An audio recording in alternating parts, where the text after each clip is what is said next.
Hey guys, tonight we slip into the sun-drenched hills of ancient Athens, where olive groves stretch like green waves under a sky that's way too blue for your tired eyes. You're standing in the dust, sandals barely holding together, surrounded by gnarled trees that whisper tales of Athena, the goddess who supposedly gifted these olives to humanity. It's a serene scene, sure, but don't get too cozy. You probably wouldn't survive a day in this myth-soaked world of gods and gritty labor. The air smells of dry earth and tangy olive resin, and somewhere, a cicada's buzzing, like it's auditioning for a sleep soundtrack. So, before you get comfortable, take a moment to like the video and subscribe, but only if you genuinely enjoy what I do here. Drop a comment with where you're tuning in from and what time it is for you. It's always wild to see who's drifting off with us across the globe. Now, dim the lights. Maybe turn on a fan for that soft background hum. And let's ease into tonight's journey together. You're not just anywhere, you're in Athens, around 1200 BCE. Though the locals don't keep calendars like we do. The city's not yet the marble masterpiece of the Parthenon era. It's a scrappy cluster of mud brick huts, with goats wandering through what passes for streets. Dust clings to your tunic, and the sun's already plotting to roast you alive. Athena, goddess of wisdom and war, is the city's patron, and her influence is everywhere: statues, altars, and those olive trees that seem to grow despite the rocky soil. The myth says Athena gave humans the olive tree as a divine gift, beating out Poseidon in a cosmic showdown to win Athens' loyalty. It's a story every Athenian kid knows, told by grandmothers over flickering oil lamps. But you're here to live it, to feel the weight of that myth in your calloused hands. Let's set the scene. You wake at dawn, not because you're a morning person, but because the roosters are screaming like they've got a personal vendetta. Your bed is a straw mat on a dirt floor, and your blanket's a scratchy wool thing that smells like it's been through a few too many summers. You're in a one-room house, sharing space with your family, a couple of chickens, and a suspicious number of flies. The air's thick with the scent of smoke from last night's fire, mingling with the faint bitterness of nearby olive groves. You stumble outside, squinting against the sunlight bouncing off limestone hills. Athens sprawls below, a patchwork of fields and shrines, with the Acropolis looming like a grumpy old sentinel. The olive tree myth starts with Athena and Poseidon, two gods who don't exactly play nice. Historical records, well, mostly later Greek poets, like Hesiod, say the gods competed to give Athens the best gift, with the winner claiming the city's devotion. Poseidon, all bluster and trident, struck the ground and created a spring. Athena, cool and calculated, offered the olive tree. Spoiler, she won. The olive wasn't just a plant. It was food, oil, light, and trade wrapped in one scrappy package. Scholars still argue whether this myth reflects actual agricultural shifts or just poetic flexing, but it's rooted in truth. Olives were Athens' economic backbone by the 6th century BCE. Here's the quirky bit some fringe tales claim. Athena didn't just plant the tree, but whispered to it, like a divine gardener with a green thumb obsession. You picture her, owl on her shoulder, muttering encouragements to a sapling while Poseidon sulks nearby. It's a funny image, but it's not all laughs. You're about to learn how that olive tree went from a goddess's gift to a lifeline for a city that's tougher than it looks. You grab a clay cup of watered-down wine breakfast of champions because the water's dicey and head toward the fields. The olive groves are calling, and you're about to find out why Athena's gift was less a present and more a divine homework assignment. You shuffle down a rocky path, the kind that makes you regret not inventing sneakers yet. The groves are patchy, not the lush orchards of later centuries, but they're sacred, Every tree feels like it's got Athena's fingerprints on it. You're not a farmer, but you're tagging along with one. A guy named Nikos who smells like sweat and resignation. He's muttering about the gods, the weather, and his neighbor's goat that keeps eating his saplings. You nod, trying to keep up, but your modern brain's screaming for a coffee that won't exist for another 2,000 years. The olive trees are short, twisted, and stubborn, like they've already decided to outlive everyone here. You're about to dive into the myth's origin. But first, you've got to survive the heat and Nikos' lecture on why you're holding the pruning knife wrong. You're still trailing Nikos through the dusty Athenian hills, the sun climbing higher and baking your shoulders like a clay pot in a kiln. The olive groves around you are sparse, their gnarled branches swaying in a breeze that's more tease than relief. You're here to unravel the myth of Athena crafting the first olive grove. And it all starts with her divine spark, a moment when the goddess of wisdom decided humanity needed a gift that wasn't just shiny, but useful. Your tunic's sticking to your back, and Nikos is still grumbling about that goat. But you're about to witness the cosmic contest that birthed Athens' olive obsession. Picture this, the Acropolis, not yet crowned with marble temples. Just a rocky outcrop where gods and mortals mingle like it's a divine town hall meeting.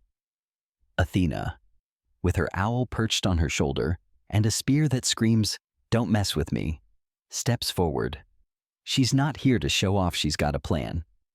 Across from her stands Poseidon, sea god, trident in hand, looking like he's ready to flood the place just to prove a point. The Athenians, a scrappy bunch in linen tunics, are gathered below, waiting to see which men will claim their city. It's less a pageant and more a high-stakes pitch, like a mythological Shark Tank. But with eternal bragging rights on the line, the mainstream fact here comes from ancient texts, like those of Herodotus, who notes that Athena's olive tree was celebrated as a symbol of prosperity by the 5th century BCE.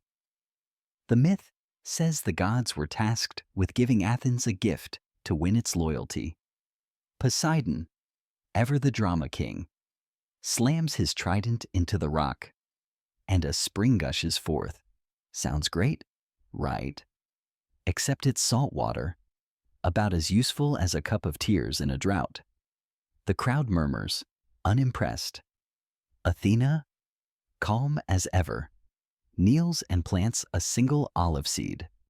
She doesn't say much, gods don't need PowerPoint slides, but her gift promises food, oil, and trade. The Athenians, no fools, choose her. Historians still argue whether this story was a poetic way to explain olive cultivation's rise or a reflection of Athens' real dependence on the crop.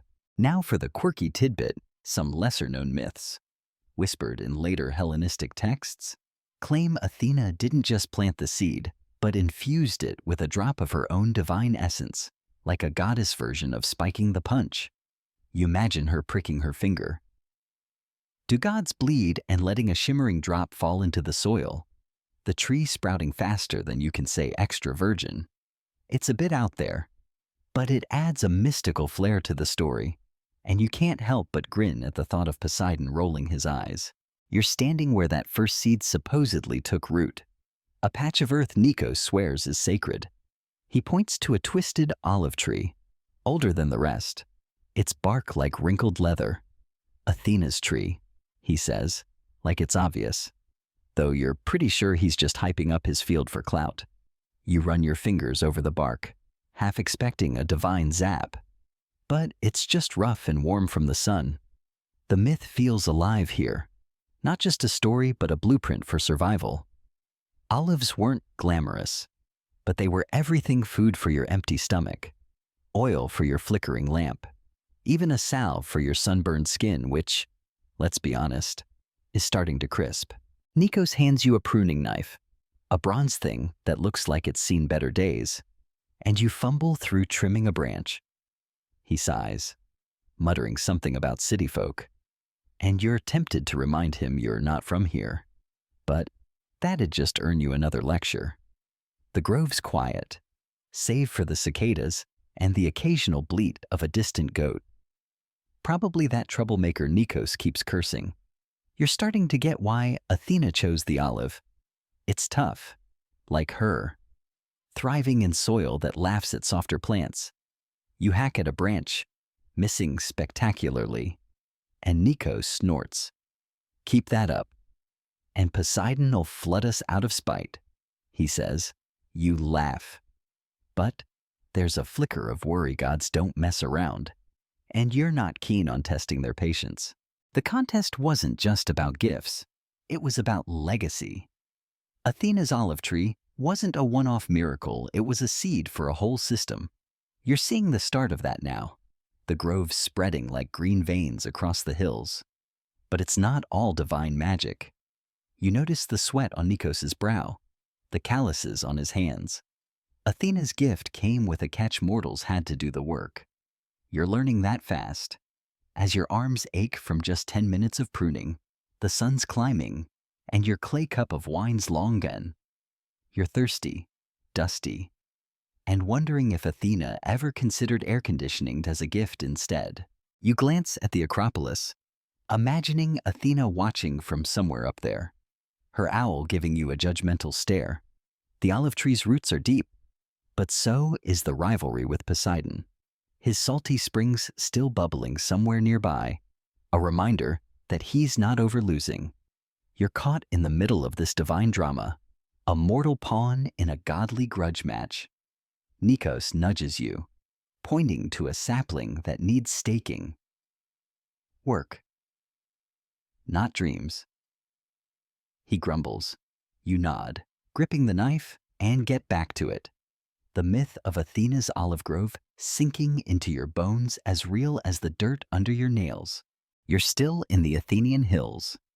The sun now a relentless overseer glaring down at you, and Nikos as you fumble with that bronze pruning knife. The olive groves around you are starting to feel less like a divine gift and more like a dusty, endless chore. Your tunic's soaked. Your sandals are giving you blisters. And Nikos just muttered something about you being slower than a tortoise with a hangover. You're here to live the myth of Athena crafting the first olive grove. And right now, you're neck-deep in the divine showdown between Athena and Poseidon. This section's all about the sea god's rival, bid his attempt to outshine Athena with a gift that, spoiler alert, flops harder than a fish on dry land. You're back at the Acropolis, or at least the scrappy version of it, from 1200 BCE, where the contest between Athena and Poseidon is unfolding. The air's thick with anticipation, like a village market before a big trade. You're standing among a crowd of Athenians' farmers, potters, and a few kids who keep stepping on your toes. Everyone's buzzing about which god will claim the city. Athena's already planted her olive seed, a humble move that's got the crowd whispering. But Poseidon, with his sea god swagger, isn't about to let her steal the show.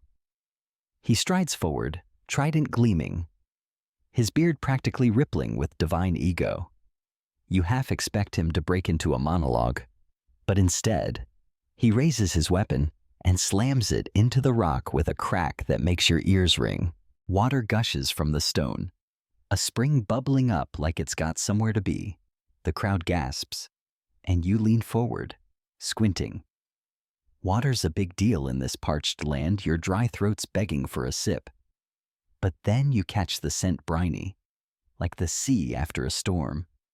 You dip your fingers in, taste it, and spit it out faster than you dodge Nikos's goat. It's salt water, useless for drinking, cooking, or watering crops. The Athenians groan, and you can almost hear Poseidon's confidence deflate. You stifle a laugh, imagining him muttering, "Well, it worked in my head." Athena, standing nearby, doesn't even murk, she just watches. Her owl giving what you swear is a side-eye. The mainstream fact here comes from ancient sources like Apollodorus, who wrote that Poseidon's spring was rejected because it was impractical compared to Athena's olive tree. By the 5th century BCE, Athens' economy leaned hard on olive oil exports, proving the goddess's gift was the smarter bet. Poseidon's spring, though, wasn't just a dud. It was a symbol of his domain, the untamed sea, which Athenians respected but didn't exactly need in their backyard. Historians still argue whether the spring was a real geological feature on the Acropolis, or just a poetic flourish to make Poseidon look like the guy who brought a trident to a tree party. Here's the quirky tidbit: some obscure myths, tucked away in later Greek scholia, claim Poseidon's spring wasn't just salty but cursed, bubbling with tiny sea creatures that freaked out the locals. You picture Athenians poking the water with sticks, muttering about Poseidon's weird fish, while Athena's olive sapling sits there, quietly winning. It's a funny thought, but it underscores the stakes. This wasn't just about gifts, it was about survival. Athens needed something to eat, not something to sail on. You're back in the grove now, the myth still echoing in your head. Nikos is showing you how to tie a sapling to a stake, his calloused hands moving like they've done this 1,000 times. You try to mimic him, but your knot looks like it was tied by a drunken satyr. Poseidon's fault. You joke, blaming the sea god for your incompetence. Nikos grunts, unimpressed. But you catch a flicker of a smile. The olive trees around you are young, their leaves silvery green, and you're starting to see why Athena's gift was such a game changer. These trees don't need much water. Unlike Poseidon's salty flop, they cling to rocky soil, their roots stubborn as a mule, promising fruit that'll feed families and light lamps. You wipe sweat from your brow, the sun now high enough to make you regret every life choice that led you here. Nikos hands you a water skin, not wine, sadly, but actual water. A rare treat? You sip carefully, knowing it's probably from a well half a mile away. The myth feels closer now, not just a story, but a tangible truth in the groves.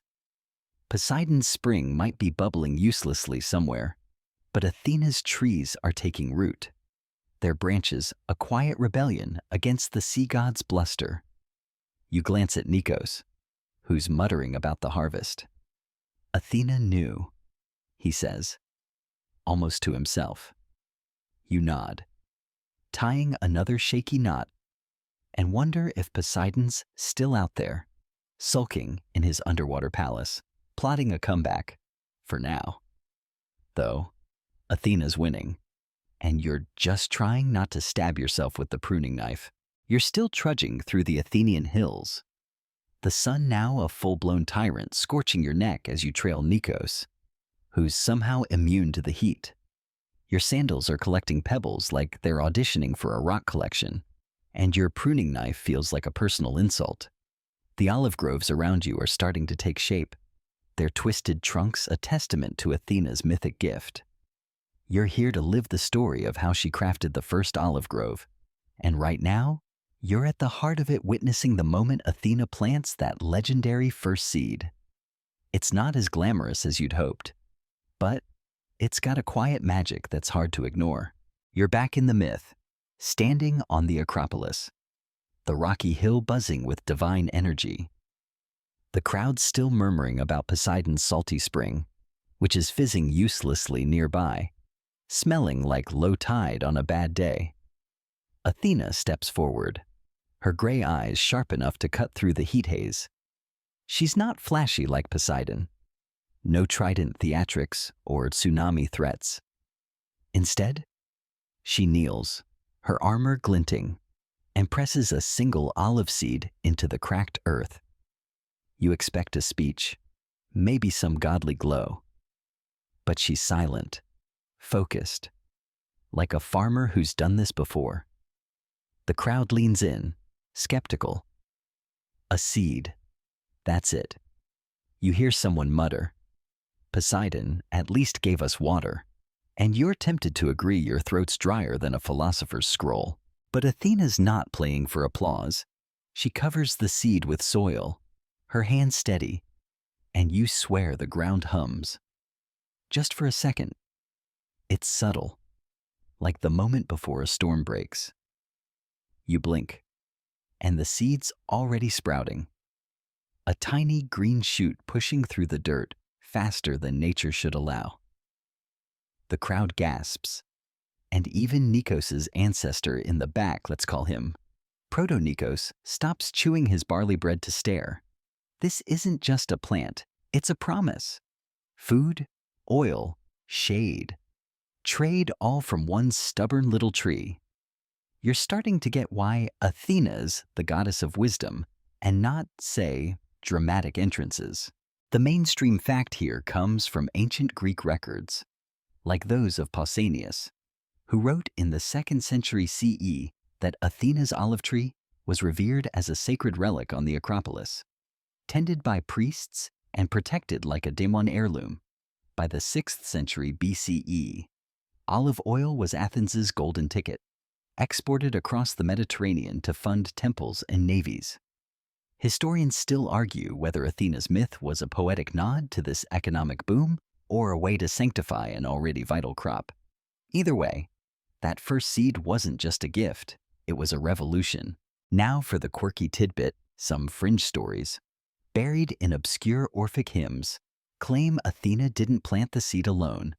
They say her owl, that creepy feathered sidekick, dropped the seed from its beak, like a divine delivery service.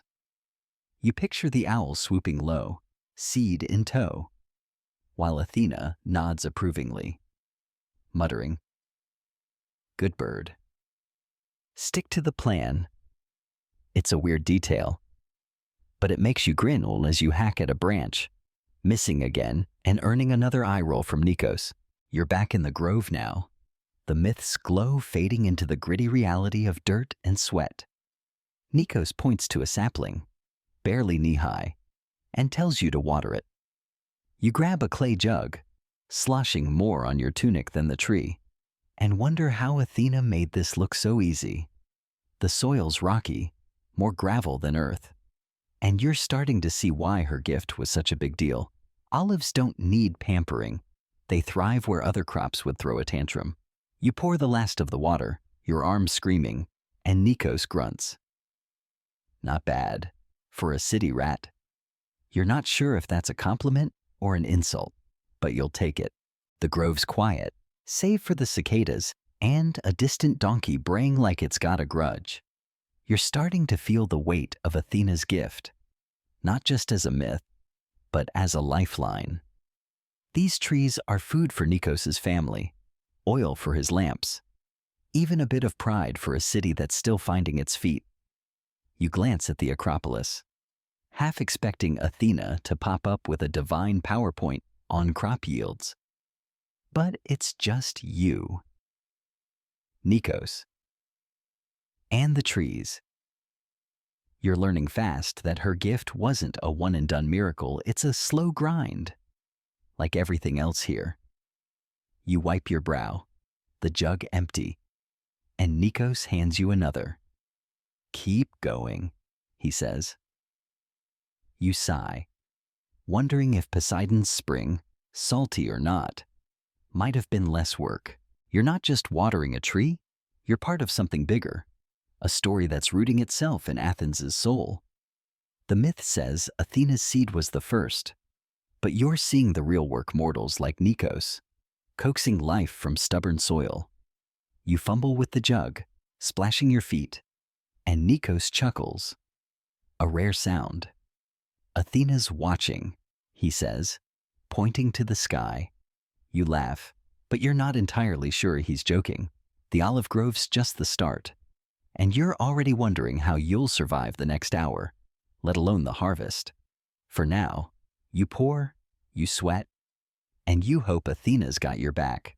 You're still in the Athenian hills, the sun now a merciless bully pounding your shoulders as you lug that clay jug, water sloshing everywhere but the sapling you're supposed to be nurturing. Nikos is a few steps ahead, muttering about the gods know what, probably that goat again. Your blisters are forming blisters. And you're starting to think Athena's olive grove is less a divine gift and more a cosmic prank. You're here to live the myth of how she crafted the first olive grove. And right now, you're deep in the nitty-gritty of how she blessed the soil to make those stubborn trees thrive. Spoiler: it's not all glowing seeds and godly whispers.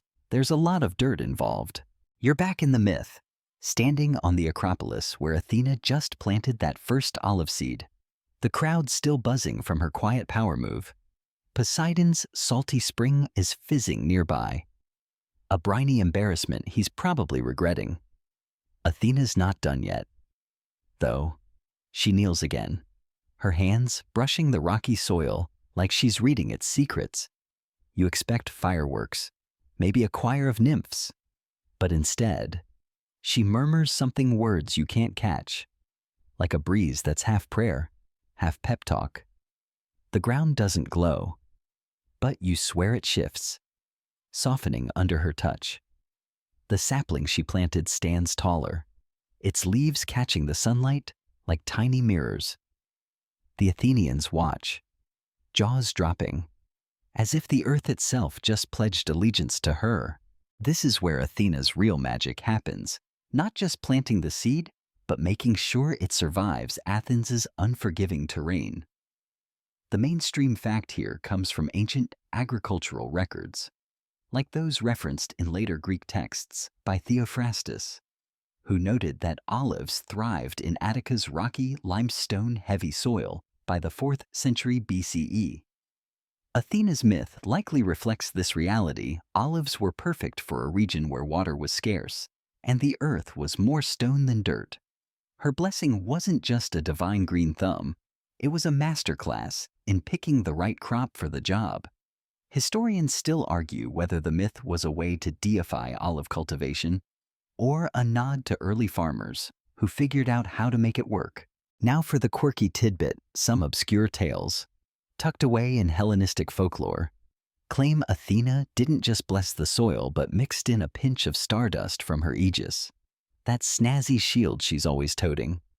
You picture her shaking out her gear like it's a Kamic spice rack, sprinkling glittery bits into the dirt while her owl hoots in approval.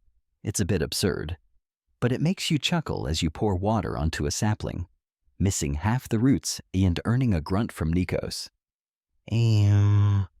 City boy, he says. And you're tempted to blame Athena's stardust for your shaky hands. Back in the grove, you're getting a crash course in what makes these trees tick. Nikos is showing you how to mound soil around the sapling's base, packing it tight to hold what little water you've got.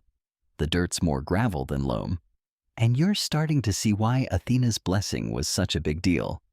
This soil's about as welcoming as a Spartan handshake. Yet the olives are thriving, their roots clawing deep like they've got a personal vendetta against failure. Nikos explains half to you, half to the tree, that the secret's in the balance. Not too much water, not too little. Just enough to coax the roots without drowning them.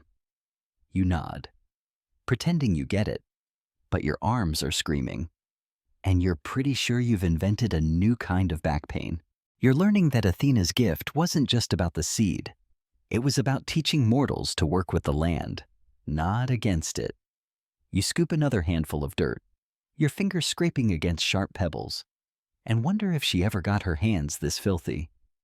Probably not. She's got that divine manicure thing going on. Nikos points to a nearby tree, its trunk twisted like an old man's spine. That one's seen 100 harvests, he says. And you're hit with the weight of it. These trees outlive everyone here. A legacy that's half Athena, half stubborn farmers like Nikos. You're starting to respect the grind, even if your shoulders are begging for mercy. The grove's quiet, save for the cicadas and a faint rustle of leaves. You're sweating through your tunic. The jug's almost empty, and Nikos is already handing you another. Athena's soil, he says, patting the ground like it's an old friend. You're not sure if he means it literally or just likes sounding poetic. But you're too tired to ask. You pour. the water soaking in fast. And notice the sapling's leaves perk up, like they're giving you a tiny nod of thanks. It's a small win, but in this sun-baked world, you'll take it. You glance at the Acropolis, half expecting Athena to appear with a divine watering can. But it's just you and Nikos, coaxing life from dirt that's tougher than your resolve. Poseidon's probably still sulking, but Athena's grove is growing, and you're part of it, blisters and all. You're still trudging through the Athenian hills. The sun now a full-on despot, turning your tunic into a sweaty second skin. Your sandals are more dust than leather, and Nikos is still outpacing you, his grumbles about that rogue goat fading into the hum of cicadas. The olive groves around you are scrappy but stubborn, their silvery leaves glinting like they know they're Athena's pride and joy.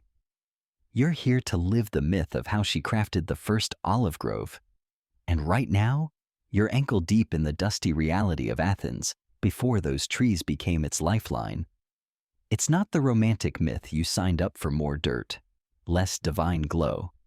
But it's grounding you in a way you didn't expect. You're not in the Acropolis anymore. No gods flexing their powers or crowds cheering for Athena's seed. You're back in the real world, or at least the 1200 BCE version of it, where Athens is less a city and more a stubborn collection of huts clinging to rocky slopes. You're trudging through a landscape that looks like it's been baked into submission. The soil's a mix of gravel and spite, the kind that laughs at softer crops like wheat or figs. Water's scarce. Your throat's begging for that watered-down pond you had at dawn. But the clay cup's long gone. The air smells of dry earth and something faintly herbal, maybe wild thyme, but it's hard to tell through the dust coating your nose. Let's paint the picture. You're following Nikos to a field just beyond the grove, where he's checking on a patch of barley that's looking more like a cry for help than a crop. The fields are patchy, bordered by low stone walls that look like they were stacked by someone with a grudge. Goats wander nearby, one of them eyeing you like it's plotting revenge. Probably that troublemaker Nikos keeps cursing. The horizon's dominated by the Acropolis, a looming reminder of Athena's presence. But down here, it's just you, the heat, and a landscape that's about as welcoming as a tax collector. You're starting to see why her olive tree was such a game changer. This place needs a miracle to feed anyone. The mainstream fact here comes from archaeological evidence, like pottery and pollen records from Attica, showing that by the 8th century BCE, olives were a staple crop, thriving where other plants failed. Athens' rocky terrain and dry climate were brutal, but olives didn't care. They rooted deep and produced fruit that could be eaten, pressed, or traded. Athena's myth was likely a way to sanctify this gritty reality, turning a practical crop into a divine gift. Historians still argue whether the olive's rise was due to early farmers' ingenuity or a gradual climate shift that favored drought-resistant plants. Now for the quirky tidbit: some obscure folklore, passed down in rural Greek tales, claims Athena didn't just bless the soil, but taught the first olive trees to sing to the moon, coaxing them to grow faster. You imagine trees humming a low, godly tune, like a choir of creaky branches, while Nikos' ancestors nodded along, too tired to question it. It's a ridiculous image, and you stifle a laugh as you trip over a rock, earning a grunt from Nikos.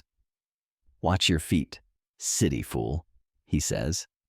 And you're tempted to blame the singing trees for distracting you. You're in the thick of Athens' pre-olive reality now, and it's not pretty. Nikos stops at a dry stream bed, pointing to cracked earth where water hasn't flowed in months. "Before the olives," he says, "we starved." You nod, wiping sweat from your brow, and realize he's not exaggerating. Without Athena's trees, this land was a death trap, too rocky for barley, too dry for vines. You're starting to get why the myth matters. It's not just about a goddess winning a contest.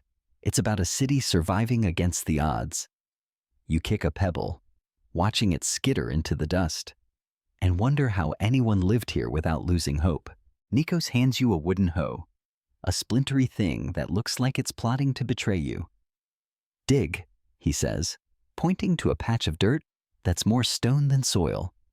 You start hacking, your arms already whining from the pruning earlier, and the ground fights back like it's got a personal vendetta.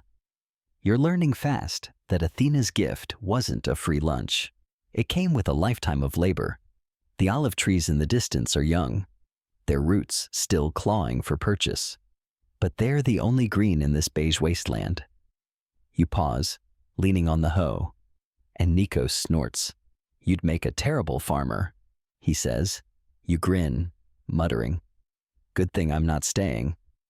But you're not sure he hears. The grove's a stark contrast to this barren field. You glance back at the saplings, their leaves catching the sunlight like they're mocking the dust around you. Athena's myth feels heavier now. Not just a story, but a survival manual. You're seeing Athens as it was before her gift, hungry, desperate, clinging to scraps. Nikos kneels, inspecting the barley, and you notice his hands, rough as the soil itself. Olives changed everything, he says, almost to himself. You nod, digging again. The hoe scraping against stone, the sun's climbing, your back's screaming, and you're wondering if Poseidon's salty spring might have been a better deal after all. At least you could have drowned your sorrows. For now, you dig, you sweat, and you hope Athena's watching. Because this dusty reality is testing your soul. Section 7. You're still out here in the Athenian hills. The sun now a merciless overlord, turning your tunic into a damp, dusty rag. Your sandals are basically glorified gravel collectors. And Nikos is trudging ahead, his muttering about that cursed goat blending with the relentless drone of cicadas. The olive groves around you are starting to look less like a divine miracle and more like a stubborn patch of green in a sea of dirt. You're living the myth of how Athena crafted the first olive grove, and right now, you're witnessing the moment her gift starts to take root, literally. Those first olive sprouts are poking through the soil, and you're about to see what it takes to turn a goddess's seed into a grove that'll feed a city. Spoiler, it's not all sparkles and godly vibes. There's a lot of sweat and swearing involved. You're back in the grove, not the barren field where Nikos showed you Athens' pre-olive desperation. The air's thick with the scent of dry earth and that faint, tangy bite of olive leaves. Like nature's version of a wake-up call, you're standing next to a sapling, barely taller than your knee, its silvery leaves trembling in the breeze. Nikos is kneeling nearby, inspecting the soil like it's a sacred text, his hands moving with the kind of reverence you'd expect from a priest, not a farmer. You're holding that splintery wooden hoe, your arms still whining from digging in the rocky dirt earlier, and you're starting to realize Athena's gift wasn't a one-and-done deal. That first seed she planted on the Acropolis, it's sprouting now. And you're here to see the grove begin to spread. Picture it, the Acropolis is a distant silhouette, but its energy lingers, like Athena's still watching from her rocky perch. Owl and all, the myth says her seed didn't just grow, it multiplied. As if the goddess whispered to the earth, go big or go home.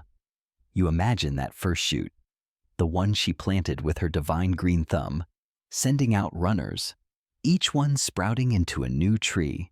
It's not instant. Mind you, no Hollywood montage with glowing vines and harp music. It's slow, deliberate. The way Nikos pats the soil around the sapling, muttering about water and shade. The sprouts are fragile, their roots barely gripping the gravelly soil. But they're tough, like they've already decided to outlast you, Nikos, and probably that troublemaking goat. The mainstream fact here comes from botanical studies of ancient Attica, which show that olive trees, by the 7th century BCE, were cultivated across the region, their deep roots perfect for surviving long droughts. Athena's mythic grove likely symbolizes this spread, a nod to how olives became Athens' lifeline, providing food, oil, and trade goods. Historians still argue whether the grove's expansion was due to divine inspiration, as the myth claims, or just farmers like Nikos figuring out how to propagate cuttings from that first tree. Either way, these sprouts are the start of something big by the 5th century BCE. Athens' olive oil will be sloshing across the Mediterranean, funding temples and triremes. Now for the quirky tidbit, some obscure Greek tales, preserved in later poetic fragments, claim Athena's first sprouts didn't just grow, they danced, their leaves twitching in time with the wind, as if the goddess had taught them a secret rhythm. You picture tiny trees doing a godly jig under the moonlight, and you stifle a laugh, nearly dropping the hoe. Nikos shoots you a look, muttering, "Focus, city slug," and you're tempted to tell him about the dancing trees. But you'd rather not get a lecture on respecting the gods. You're learning the hard way how these sprouts survive. Nikos shows you how to mound soil around the base, creating a shallow basin to catch what little rain falls. You scoop dirt, your hands scraping against pebbles, and try to mimic his precision. But your basin looks more like a drunk satyr's attempt at pottery. Not like that. Nikos sighs, fixing it with a few quick pats. You're starting to see the grind behind Athena's gift. Her trees might be divine, but they need mortal hands to thrive. You pour water from a clay jug, careful not to waste a drop, and watch it soak into the soil. The sapling's leaves perking up like they're saying, "Thanks, but do better next time." The grove's quiet, save for the cicadas and a distant bleat. Yep, that's probably the goat, plotting its next crime. You're sweating buckets, your back's staging a full rebellion, and you're wondering if Athena ever considered throwing in a divine irrigation system with her gift. Nikos points to another sapling, its roots exposed where the winds eroded the soil. "Cover it," he says, handing you a basket of loose dirt. You kneel, your knees crunching against the ground, and start packing the soil, feeling the weight of every scoop. This isn't just farming, it's faith. A belief that these fragile sprouts will outlive you and feed generations. You glance at the Acropolis, half expecting Athena to swoop down with a divine watering can, but it's just you and Nikos, coaxing life from dirt that's tougher than your resolve. The sprouts are small, but they're spreading, each one a tiny echo of that first seed. You're starting to get why the myth matters. It's not just about Athena's victory over Poseidon's salty flop. It's about giving Athens a future. You pack the last of the dirt, your hands caked with dust, and Nikos nods, a rare sign of approval. "Good enough," he says. You grin, muttering, "Better than Poseidon's spring." But he's already moving to the next tree. The grove's taking root, and you're part of it, blisters and all. Hoping Athena's watching and not judging your shaky soil-mounding skills. You're still out here in the Athenian hills, the sun now a relentless taskmaster, baking your sin to a crisp. Your tunic's a sweaty, dusty disaster, and your sandals are basically a museum of Attica's finest gravel. Nikos is a few steps ahead, his grumbling about that rogue goat now a familiar soundtrack alongside the cicada's endless buzz. The olive groves around you are starting to feel like old friends, scrappy, stubborn, and somehow thriving in this rocky wasteland. You're living the myth of how Athena crafted the first olive grove, and right now, you're joining the mortal farmers who are learning to tend her divine gift. Spoiler, it's less about godly magic and more about calluses, curses, and hoping you don't kill the sacred sprouts. You're knee-deep in the grove, surrounded by young olive trees, their silvery leaves glinting like they're smirking at your incompetence. Nikos is showing you how to stake a sapling, tying it to a wooden pole with a strip of rough twine. Your fingers fumble, the twine slipping like it's got a personal vendetta. And Nikos sighs. You're worse than my cousin's donkey. You're tempted to point out that at least the donkey isn't sweating through a tunic, but you bite your tongue. The air smells of dry earth and that sharp, green tang of olive resin. And you're starting to understand why these trees are Athens' lifeline. They're tough, like Nikos, like Athena, like this whole sun-baked city. Let's set the scene. You're not alone. Other farmers are scattered through the grove, men and women with hands like leather and faces carved from years of squinting into the sun. They're pruning, watering, and muttering prayers to Athena, their voices blending with the rustle of leaves. The Acropolis looms in the distance, a reminder that this isn't just farming, it's a divine mandate. You're learning what it takes to turn Athena's mythic seed into a grove that'll feed families, light lamps, and maybe buy Nikos a new pair of sandals. It's slow, gritty work, and you're already regretting every life choice that led to you holding this splintery stake. The mainstream fact here comes from ancient Greek agricultural texts, like those of Xenophon, who noted in the 4th century BCE that olive cultivation required meticulous care pruning, staking, and soil management to produce viable fruit. Athena's grove, as the myth suggests, wasn't a magical orchard that sprang up overnight. It demanded mortal labor, with farmers learning through trial and error how to coax life from rocky soil. Historians still argue whether these early farmers were trained by a central authority, like priests of Athena, or just figured it out through generations of stubborn persistence. Now for the quirky tidbit, some fringe stories, whispered in later Greek taverns, claim Athena sent her owl to spy on the first farmers, making sure they didn't botch her gift. You picture that feathered busybody perched on a branch, hooting disapproval every time someone overwatered a sapling. It's a funny thought, and you chuckle, nearly dropping the twine. Nikos glares, muttering, "Focus, city rat." And you're tempted to blame Athena's owl for distracting you, but you'd rather not test his patience. You're learning the hard way how to tend these trees. Nikos shows you how to drive the stake into the ground, angling it to brace the sapling against the wind. You swing the wooden mallet, missing half the time, and the stake wobbles like it's mocking you. "Harder," Nikos says, and you swing again, your arms screaming. The sapling's roots are shallow, vulnerable to storms, and you're starting to see why this work matters. One wrong move, and you could kill a tree that's supposed to outlive you by centuries. You tie the twine, you're not looking like a toddler's art project, and Nikos fixes it with a grunt. "Athena's gift," he says, patting the sapling. "But our burden." The grove's alive with activity. A woman nearby is pruning branches, her bronze knife flashing in the sunlight. A kid, barely 10, hauls a jug of water, splashing more on himself than the trees.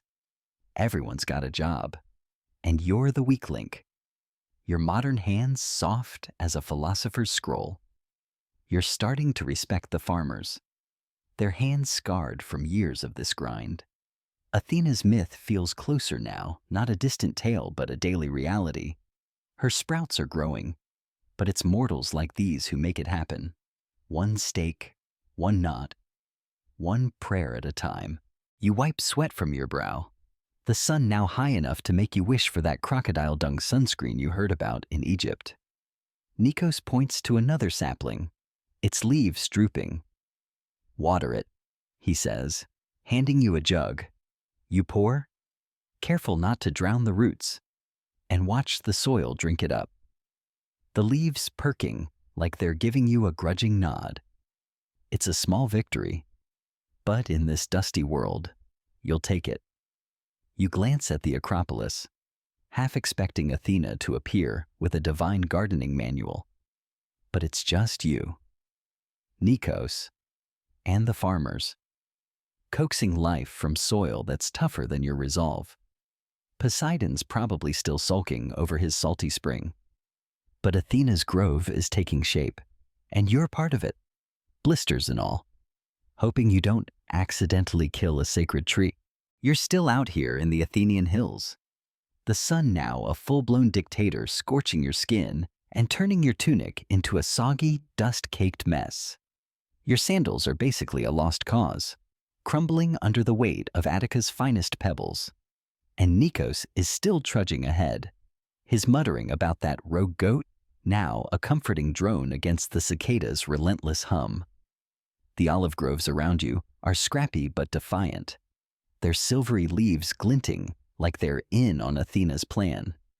You're living the myth of how she crafted the first olive grove, and right now, you're learning how Athena herself guided mortals to tend her divine gift. Spoiler, it's less about godly hand-holding and more about cryptic advice that leaves you scratching your head harder than your flea-bitten arms.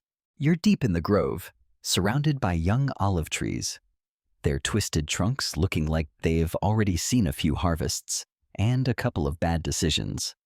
Nikos is nearby, tying a sapling to a stake with the kind of focus you wish you could muster, but your hands are still sore from yesterday's pruning disaster.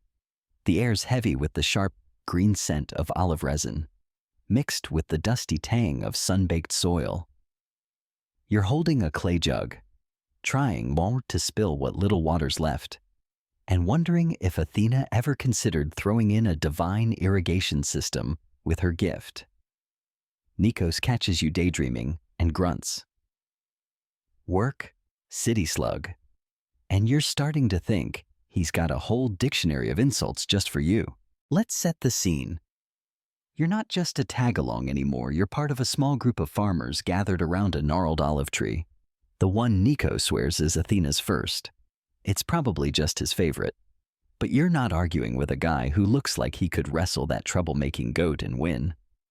The farmers are tense, their hands fidgeting with tools, because words spread that Athena herself is coming to teach them how to tend her grove. Your skeptical gods don't just pop by for gardening lessons, right? But then the air shifts, like a storm's brewing without clouds. And there she is, Athena, in her gleaming armor, owl perched on her shoulder, her gray eyes sharp enough to slice through your excuses. The farmers drop to their knees, and you follow, mostly because you don't want to be the idiot who gets smited for bad manners. Athena doesn't waste time with pleasantries. She points to the saplings, her voice calm but firm, like a teacher who knows you didn't do the reading. Prune lightly. She says, let the roots breathe. You nod, pretending you get it. But her advice is maddeningly vague, like a divine fortune cookie. She moves through the grove, gesturing at the soil, the branches, the sky, dropping nuggets of wisdom that sound profound but leave you wondering how to actually do any of it. Trust the earth, she says, and you're tempted to mutter, the earth's trying to kill me, but you keep quiet. The farmers hang on her every word, scribbling mental notes, and you're just trying not to spill the jug. The mainstream fact here comes from ancient Greek religious practices, as described by writers like Pausanias, who noted that Athena was worshipped as a goddess of agriculture in Attica, with festivals like the Chalkeia honoring her role in teaching crafts and farming. Her mythic guidance of the olive grove reflects this, a way to deify the skills farmers developed over centuries. Historians still argue whether these stories were meant to inspire agricultural innovation or just to give divine cred to an already thriving crop. Now for the quirky tidbit, some obscure myths, tucked away in Hellenistic poetry, claim Athena didn't just teach with words but left behind a single olive leaf that glowed at night, guiding farmers to the best planting spots. You picture Nikos stumbling over a glowing leaf, muttering, "Great, more work," and you stifle a laugh, nearly dropping the jug. Nikos glares, muttering, "Focus, donkey brain," and you're starting to think his insults are a performance art. You're back in the grind, trying to apply Athena's vague advice.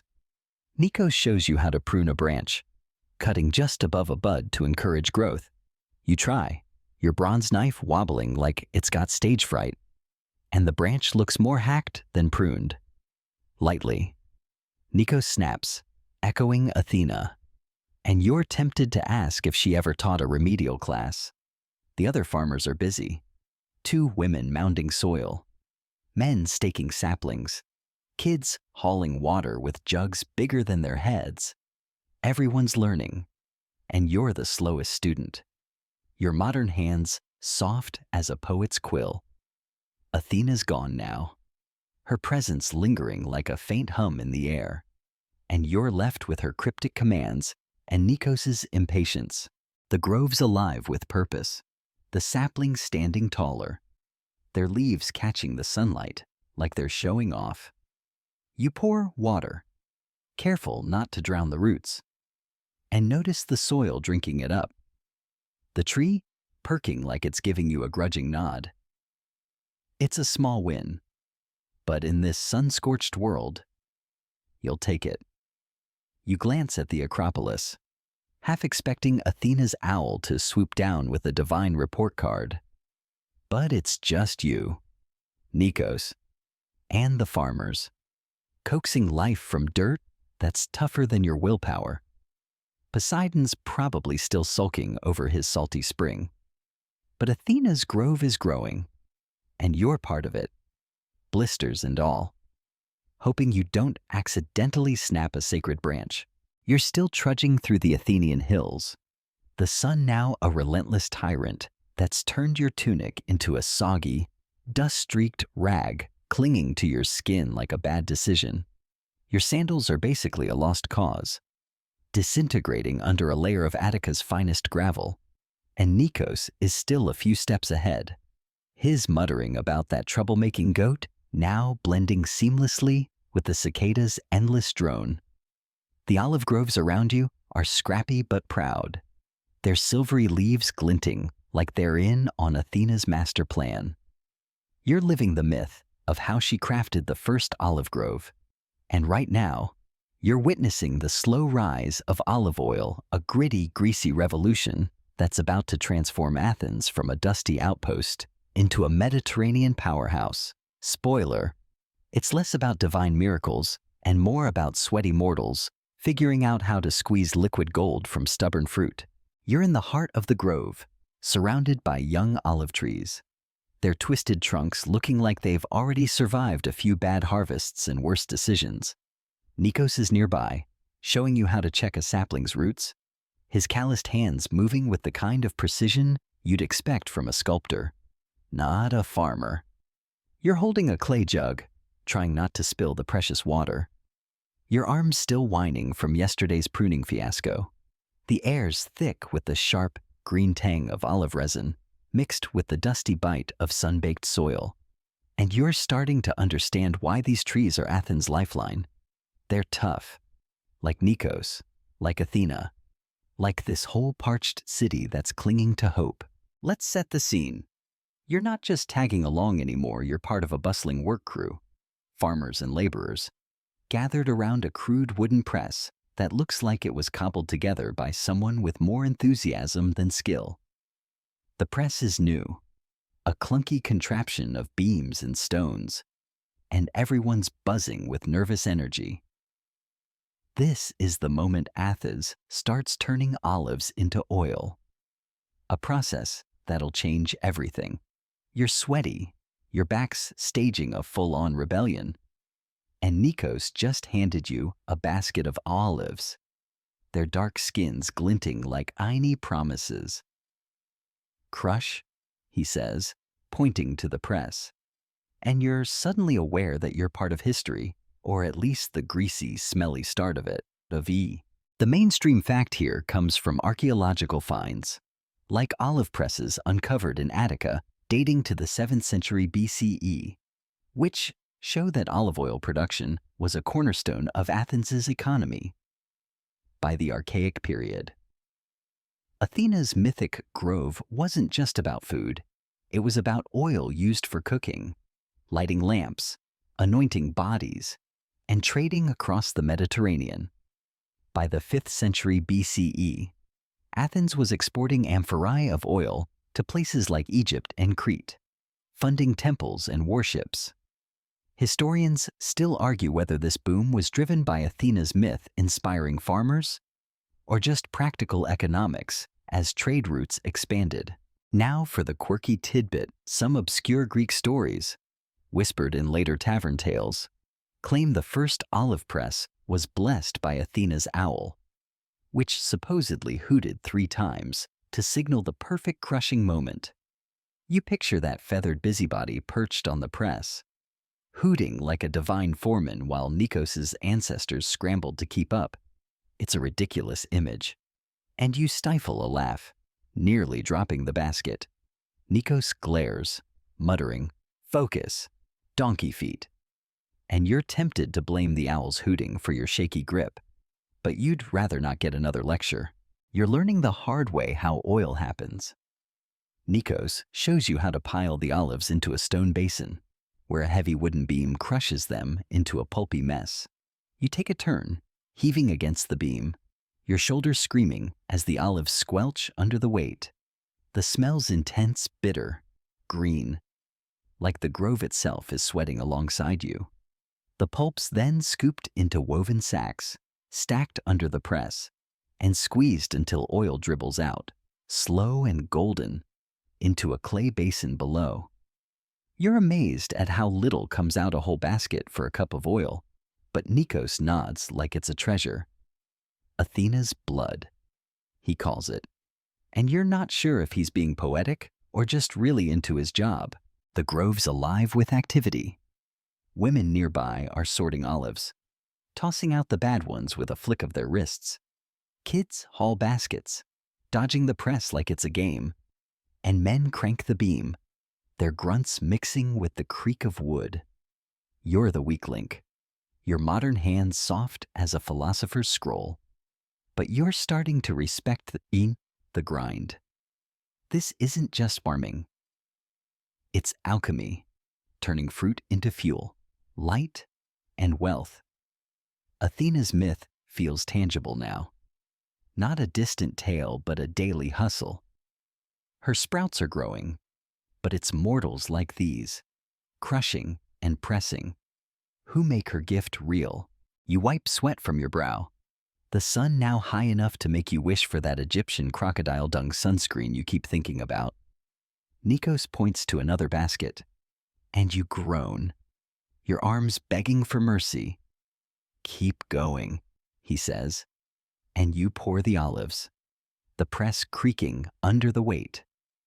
The oil drips, slow and steady, and you catch a glimpse of Athens' future amphorae stacked in ships, temples rising on oil money, Athena's name chanted in markets far away. You glance at the Acropolis, half expecting her owl to swoop down with a divine oil recipe. But it's just you, Nikos, and the crew, squeezing life from fruit that's tougher than your resolve. Poseidon's probably still sulking over his salty spring, but Athena's oil is flowing, and you're part of it, blisters and all. Hoping you don't accidentally tip the press over, you're still slogging through the Athenian hills. The sun now a merciless overlord that's turned your tunic into a sweaty, dust-crusted relic of better days. Your sandals are crumbling, barely holding together under a layer of Attica's finest gravel, and Nikos is trudging ahead, his grumbling about that rogue goat now a familiar hum alongside the cicadas' relentless chorus. The olive groves around you are scrappy but resilient, their silvery leaves glinting like they're mocking your exhaustion. You're living the myth of how Athena crafted the first olive grove, and right now, you're caught in the fallout of Poseidon's salty grudge a divine temper tantrum that's stirring trouble for Athena's precious trees. Spoiler, it's less about godly lightning bolts and more about sneaky sabotage that's got Nikos on edge. You're deep in the grove, surrounded by young olive trees, their twisted trunks looking like they've already weathered a few storms and worse neighbors. Nikos is nearby, inspecting a sapling with a frown that could curdle wine, his calloused hands prodding the soil like he's interrogating it. You're holding a clay jug, trying not to spill the water you're supposed to be pouring, your arms still aching from yesterday's olive-crushing marathon at the press. The air's thick with the sharp, green bite of olive resin, mixed with the dusty tang of sun-baked earth, and you're starting to wonder if Athena's gift comes with a demand refund policy. Nikos catches you daydreaming and snaps. Water the tree, not your feet, city slug.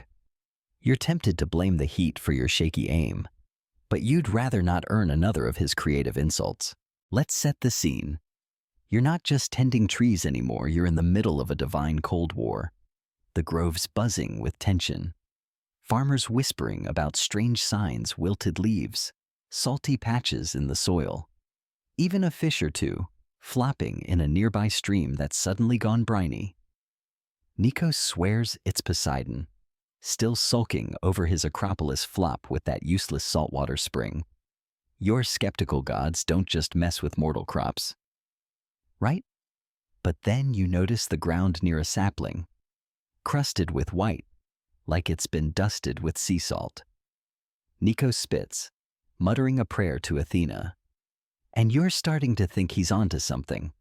This isn't just bad luck, it's sabotage. And Poseidon's playing dirty. The mainstream fact here comes from ancient Greek literature, like the works of Hesiod, who noted that Poseidon's rivalry with Athena was a recurring theme in Attic myths, often tied to his jealousy over losing Athens. His saltwater spring, rejected in favor of Athena's olive tree, was a sore spot, and later stories suggest he tried to undermine her gift by salting the land or stirring storms. By the 5th century BCE, Athens's olive groves were so vital that any threat, natural or divine, was treated as a crisis.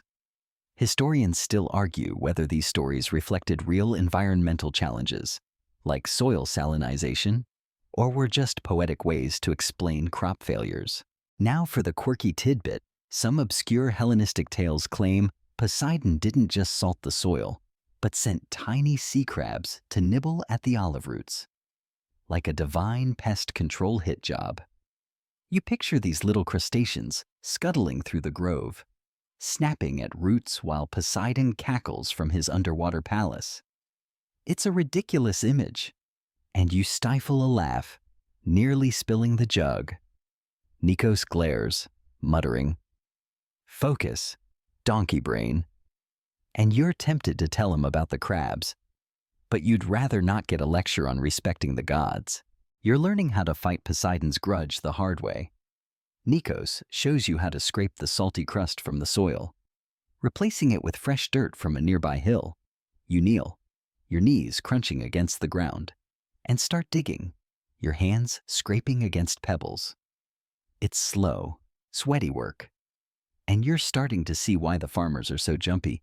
Every wilted leaf feels like a personal attack from the sea god. Nikos points to a sapling, its roots exposed where the salty soils eroded them. "Fix it," he says, handing you a basket of dirt.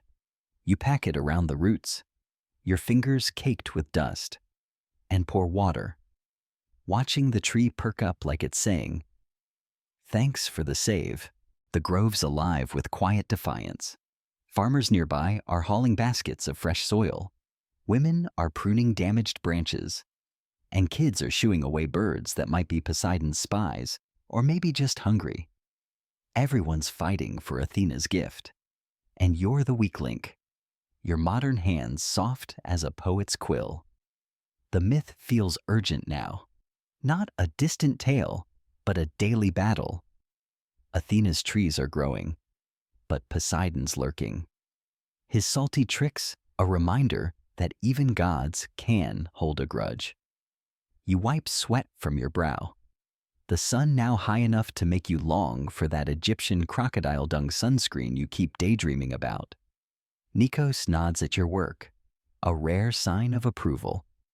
"Good enough," he says. You grin, muttering, "Take that, Poseidon." But he's already moving to the next tree.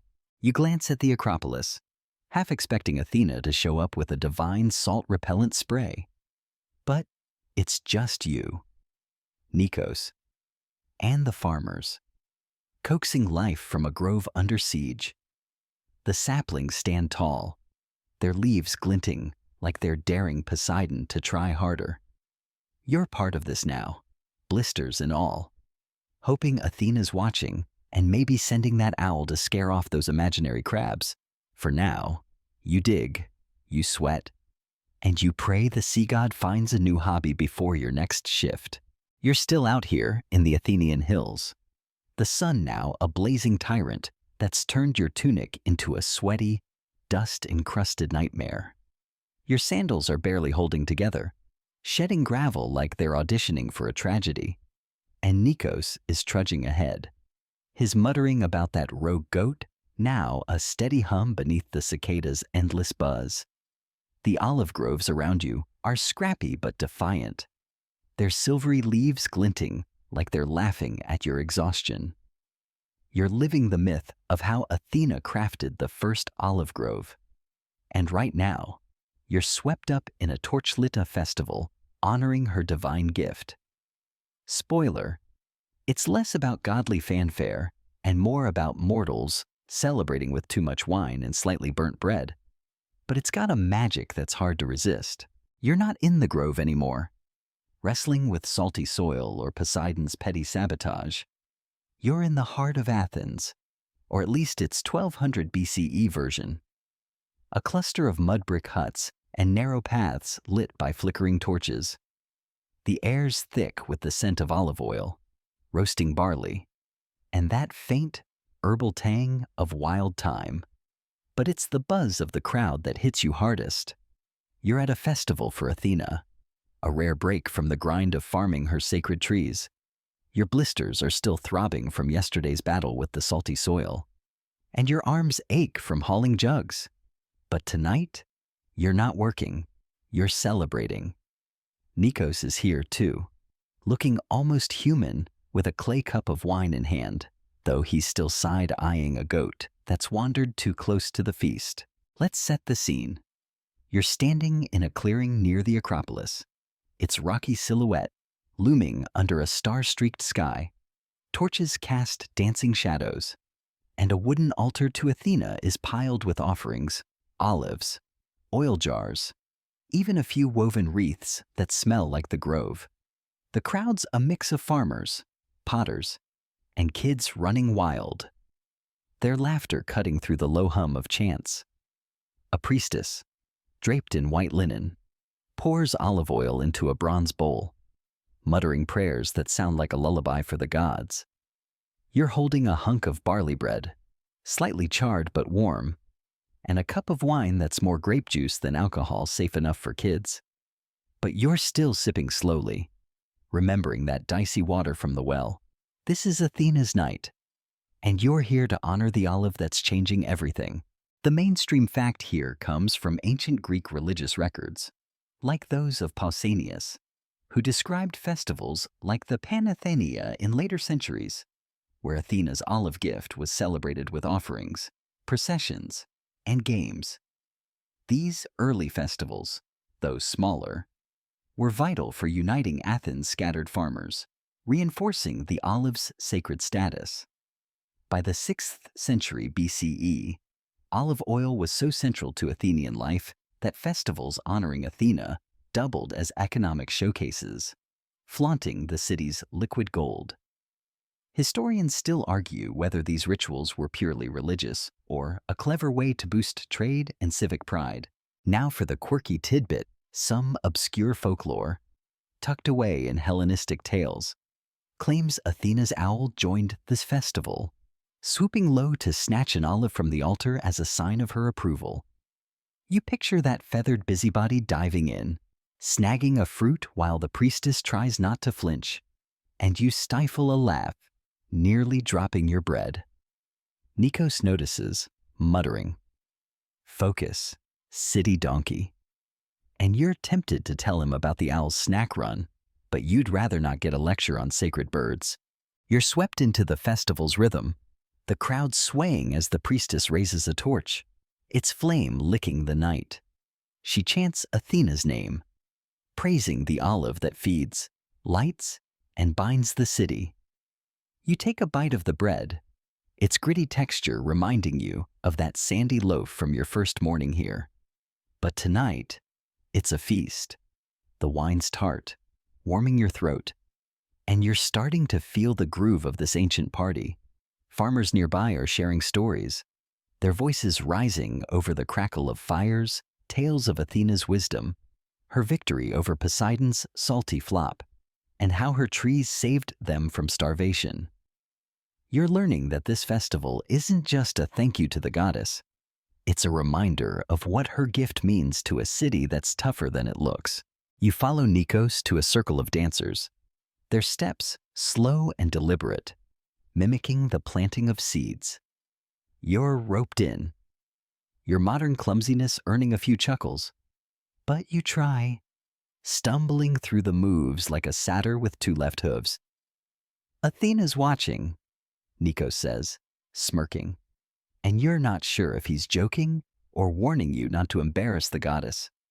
The music's simple, a reed flute and a goatskin drum, but it's hypnotic, pulling you into the moment. You're starting to get why the olive matters. It's not just food or oil, it's hope, woven into every leaf, every torchlit prayer. The festival's alive with warmth, the crowd's energy a stark contrast to the dusty grind of the grove. You glance at the altar, where the priestess pours more oil, its golden sheen catching the firelight. The Acropolis looms above, and you half expect Athena to appear, maybe with that owl clutching a stolen olive. But it's just you, Nikos, and the Athenians, celebrating a gift that's rooting their future. Poseidon's probably sulking in his sea palace, cursing his briny spring. But Athena's grove is thriving, and tonight, you're part of the party, blisters and all, hoping you don't trip into the altar and set the sacred oil ablaze. You're still in the heart of ancient Athens, the night air now a cool relief after the sun's relentless assault, though your tunic's still a sweaty, dust-caked disaster clinging to you like a bad memory. Your sandals are barely holding together, shedding gravel with every step, and Nikos is nearby, sipping wine and eyeing that troublemaking goat like it's plotting to crash the festival. The olive groves are out of sight, but their presence lingers in the torchlit clearing, where Athena's gift is being celebrated. You're living the myth of how she crafted the first olive grove, and right now, you're seeing how the olive's cultural bloom takes root, turning from a divine seed into a symbol woven into Athens' very soul. Spoiler: it's less about godly decrees and more about mortals crowning their victories with olive wreaths. Though you're still dodging spilled wine and stray goats, you're in the thick of the festival, the clearing alive with flickering torches and the hum of voices. The air smells of olive oil, roasted barley, and that faint, herbal tang of thyme. But it's the energy that hits you hardest. You're holding a clay cup of tart wine, your blisters throbbing from yesterday's grove work. But the festival's warmth is pulling you in. The Acropolis looms above, a dark silhouette under a star-streaked sky, and you're surrounded by Athenians' farmers, potters, kids darting through the crowd like they've had too much watered-down wine. Nikos is beside you, looking almost relaxed, though he's still muttering about that goat, which is now chewing something suspiciously close to the altar. You're not just here to party, you're witnessing the olive become more than a crop, a cultural cornerstone that's starting to define Athens. Let's set the scene. You're standing near a wooden platform where a group of young men, sweat-slicked and grinning, are competing in a foot race, their sandals slapping the dirt. The winner's prize isn't gold or glory, it's a simple wreath of olive branches, woven tight and smelling like the grove. The crowd cheers, and you're handed a wreath to inspect. Its leaves cool and waxy under your fingers. This isn't just a trophy, it's Athena's gift made sacred, a symbol of victory that'll outlast any shiny trinket. You're learning that the olive isn't just food or oil, it's prestige, woven into festivals, games, and the very identity of a city that's tougher than its rocky soil. The mainstream fact here comes from ancient Greek records, like those of Pindar, who wrote in the 5th century BCE that olive wreaths were the ultimate prize in athletic contests, including the early Panathenaic Games. These wreaths, cut from Athena's sacred groves, symbolized divine favor and civic pride, tying winners to the goddess herself. By the 6th century BCE, olive wreaths were so iconic that they were awarded not just to athletes, but to poets, orators, and even military victors. Historians still argue whether the wreaths were purely symbolic or carried economic value. Since olive oil was Athens's golden ticket in Mediterranean trade, now for the quirky tidbit, some obscure folklore, tucked away in later Greek scholia, claims Athena's wreaths weren't just woven, they were blessed by her owl, which supposedly nibbled each branch to infuse it with wisdom. You picture that feathered busybody pecking at leaves while the priestess sighs, and you stifle a laugh, nearly spilling your wine. Nikos notices, muttering, "Focus, city mule," and you're tempted to tell him about the owl's nibbling.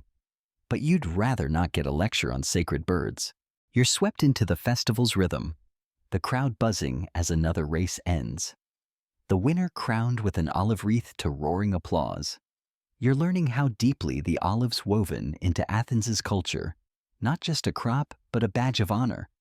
Nikos hands you a piece of bread slathered with olive oil, and you take a bite, the flavor sharp and rich, a far cry from that gritty loaf you choked down your first morning here. Athena's gift, he says, and you nod, starting to get it. The olives everywhere on altars, in wreaths, in the oil lighting the torches. It's not just survival, it's identity, a thread tying every Athenian to their goddess and their city. You follow Nikos to a circle of singers, their voices rising in a hymn to Athena, praising her wisdom and her grove. You're roped in, your modern voice cracking like a teenager's. But the crowd doesn't care, they're too busy swaying to the reed flute and goatskin drum.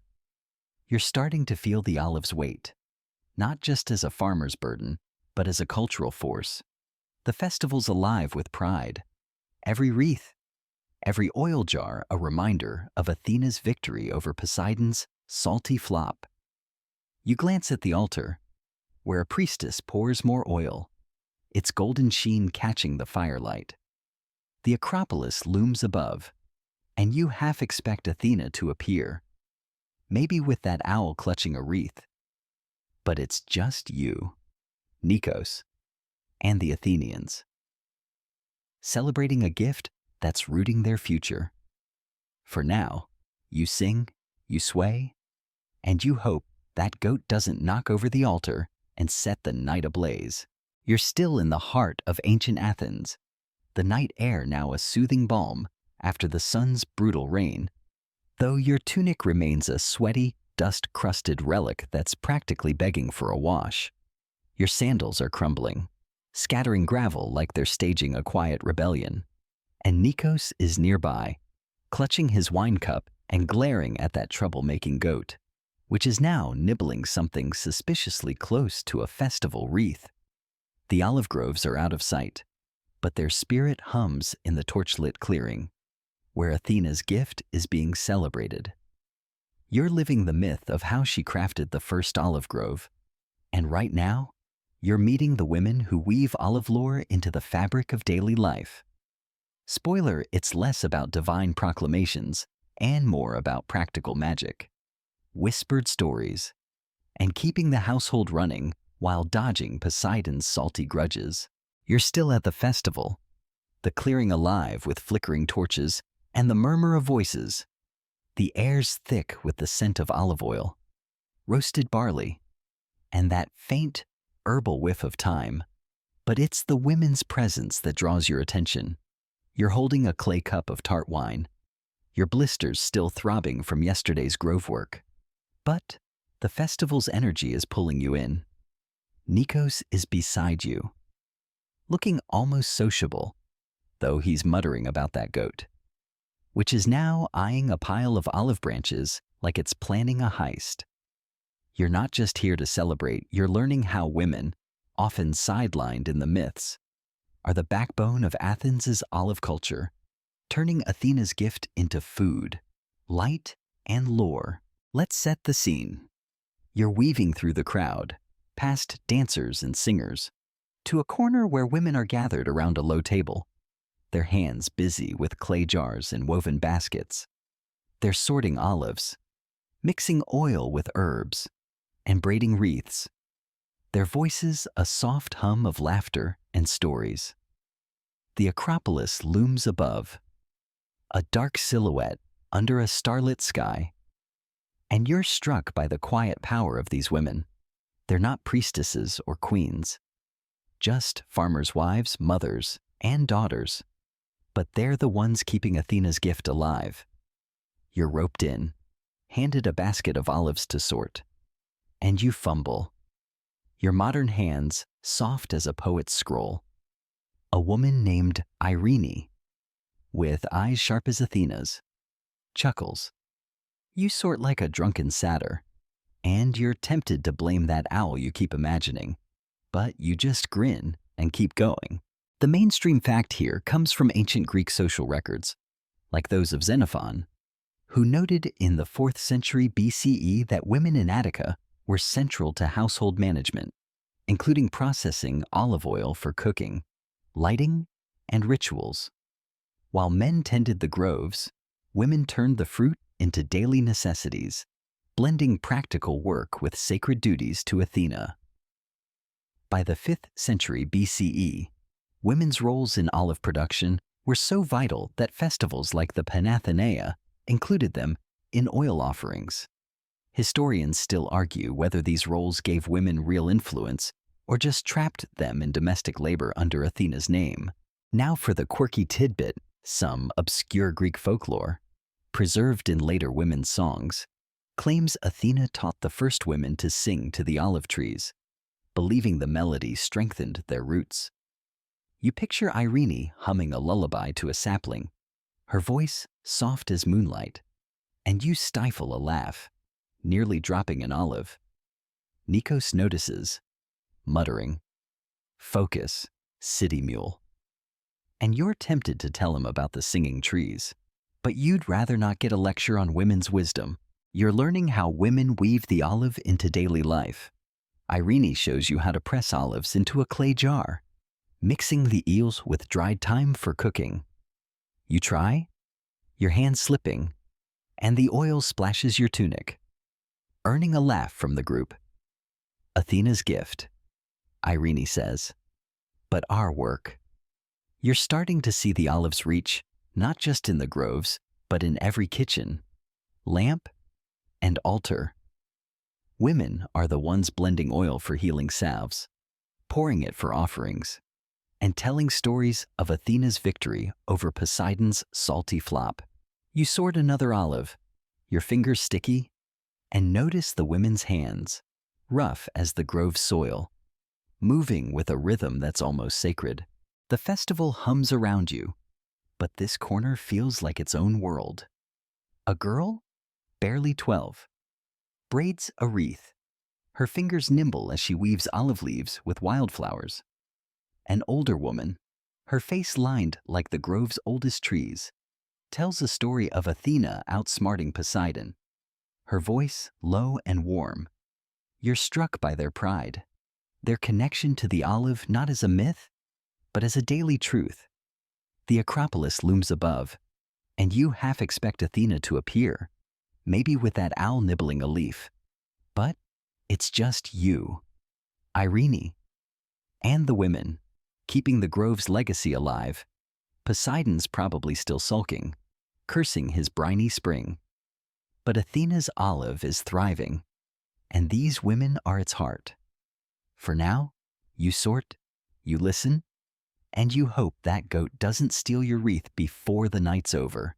You're still immersed in the torchlit heart of ancient Athens, the night air a welcome reprieve from the sun's brutal tyranny, though your tunic remains a sweaty, dust-caked relic that's practically fused to your skin.